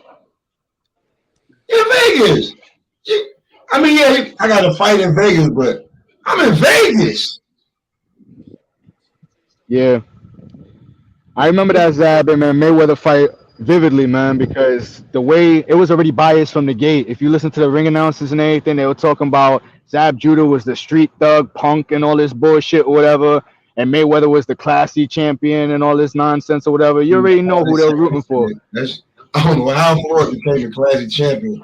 He was an asshole most of his career, but he wasn't a big asshole as Zab Judah. The chat is going crazy. There's levels to it. You know what I'm saying? He was an asshole his whole career. Calling out Oscar, saying I'm the best pound for pound. Can't nobody beat me. I want to whoop this guy. This guy running from me. But he wasn't a bigger asshole than Zab. Zab beating up niggas in the parking lot. He running down on niggas in the club and shit. Like, just being for real. We talking about Zab Judah. Yeah, for real. We just being for real. Zab from Brooklyn. Zab Judah could have been, man. He's one of those could have beens, man. Could have been great. A lot of these guys, bro, when you think about it, a lot of these guys could have been, but these guys. He had the ability, bro. Definitely had the ability. You party, you getting crazy money. Forget the money, man. Bro, it's all about keeping them horse blinds on and staying focused, man. Kind of hard, like Marvin Hagler is kind of hard to stay motivated when you're sleeping on silk sheets. What do you mean? I got a fucking 4,000 Egyptian thread counter in the crib.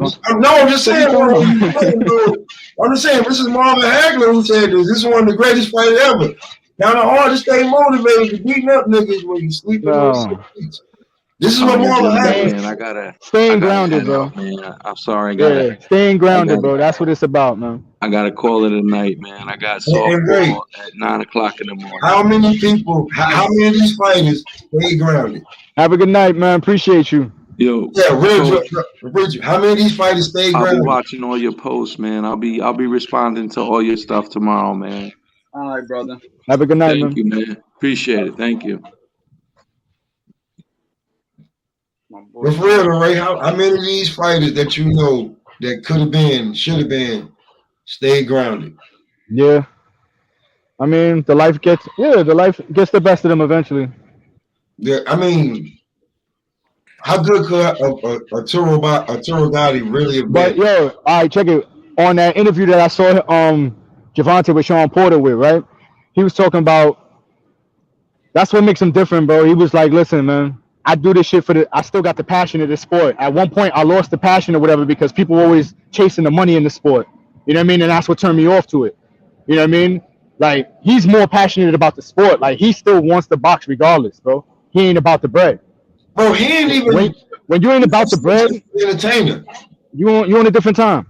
I saw the interview. I know Sean had to break down how he's an entertainer to him. Yeah, exactly. He don't he didn't even realize it. Yeah, he didn't even realize it. The walkout and all, he was like, I ain't thinking about no walkout. Yeah. Walkout shit. He's like, I'm locked in. I'm locked in. I'm focusing on what Ryan's thinking. You know what I'm saying? Exactly. He's on that kind of time, man. He's thinking different, man. Y'all really need to check out that interview. That interview was special. That interview is real. I watched that interview like 2-3 days ago. Yeah, really good one, man. He was like, I like Sean Porter. He broke the ice. Was like, man, I don't know if Tank gonna like me because Tank don't like my shoe game. Oh yeah, he was ragging him about his shoes. You know what I'm last saying? time. He ragging about his shoe game. Tank like, nah, your socks is fire. And then he went straight into the interview. Like Sean Porter's transitioned greatly, but the way that he broke it down to Tank, and he knows Tank. He sparred with Tank, and Tank just sees like the guy in front of me. I'm gonna fuck him up.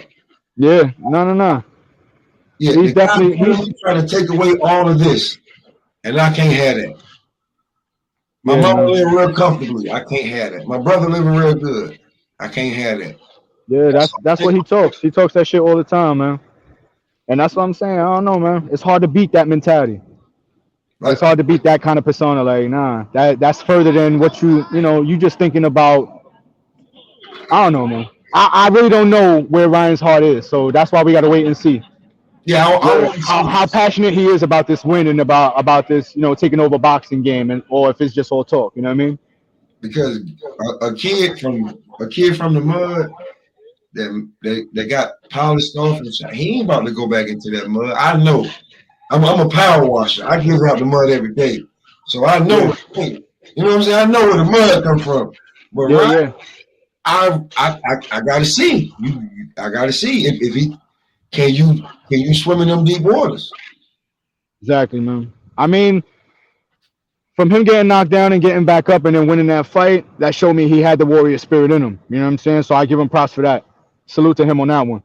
You know what I mean? But we got to see. We got to see how far he can dig. You know what I mean? He's gonna have to dig deep tomorrow. Yeah. Gentlemen, I'm gonna call it a night. Yeah. YouTube. Stay safe. God bless. Enjoy the fight tomorrow. I don't know if you'll be on after the fight tomorrow. Yeah. Either I'm gonna go live after the fight, or I'm gonna go live. Or I'm gonna go live the next day. I'm not sure, depending on how late the fight stays up and how I'm feeling. Hey, have a good night, man. Appreciate you, man. Right. Yo, I'm definitely gonna look you up, and I'm gonna look up all your videos. I'm definitely gonna write comments and all that. Let you know I watched it. Appreciate you, bro. All right, man. Have a good night. All right, too. All right, cuz. God bless, man. Later. Yeah, y'all. So it's over. Appreciate my people for getting on here, man. Listen, I love hearing you guys' opinions. Obviously, we had some strong opinions about Ryan Garcia from my man Ray, my other boy who just came in here, man. Yo, big shout out to them, man. Thank you guys for coming on the panel and entertaining everybody with your thoughts, your opinions. Is greatly appreciated. As for me, man, I think it's going to be a great fight. I think Ryan Garcia is a good fighter. I don't know if he's a great fighter. We're going to find out tomorrow how good of a fighter he really is. I believe that Gervonta Davis is a great fighter, but again, he's another one that I think tomorrow is going to be the truth teller for both guys. I think that Ryan Garcia has all the ability in the world, but we don't have enough data on him. We don't have enough track record on him at this level as a professional. We have a little bit more with Gervonta Davis. We have a little bit more. So that's why I'm edging Gervonta Davis to win, most likely either by stoppage or decision. I do believe that it'll probably end up in a stoppage because how passionate these guys are is going to turn into a firefight at some point. And I do believe that Ryan Garcia may leave a hole there for Gervonta Davis to land a big shot. But again, if Ryan Garcia comes in with the will to win tomorrow and he's as passionate and as serious as he says he is, he's tall, he's fast, he hits hard, he has a good amateur background, he's experienced enough, you know what I'm saying, to rise to the occasion if he's ready psychologically for this fight. And I think this is going to come down to heart. I think this is going to come down to will. I think this is going to come down to spirit. And obviously, whoever can get to who first and whoever can execute the game plan better. That's how I see this fight tomorrow. This is actually one of the better fights that we've seen stylistically on paper in quite a while. You know what I'm saying? So big shout out to everybody who came in here. Big shout out to everybody who voiced their opinions. And listen, at the end of the day, they're just opinions. Tomorrow, we're going to see what it is. Tomorrow, we're going to find out if Ryan Garcia is all hype. We're going to find out if Tank hits like a heavyweight. And we're going to find out if Ryan Garcia hits as hard as Joe Goosen claims he hits. Joe Goosen can say what he wants. He's not fighting. I can say what I want. I'm not fighting. At the end of the day, them two guys got to go in there. They got to rumble. So we're going to see what happens, man. Guys, if you guys want to learn more about boxing, as always, go to CoachAnthonyBoxing.com. I got a sale on there, $97 for any course you want. I got 16 masterclass courses. I got a master boxing bundle where you can get everything. I got a private community that you get access to when you grab something from the website. All right, so if you guys want to learn more about boxing, you guys go to the website, CoachAnthonyBoxing.com, and I'll see you guys next time.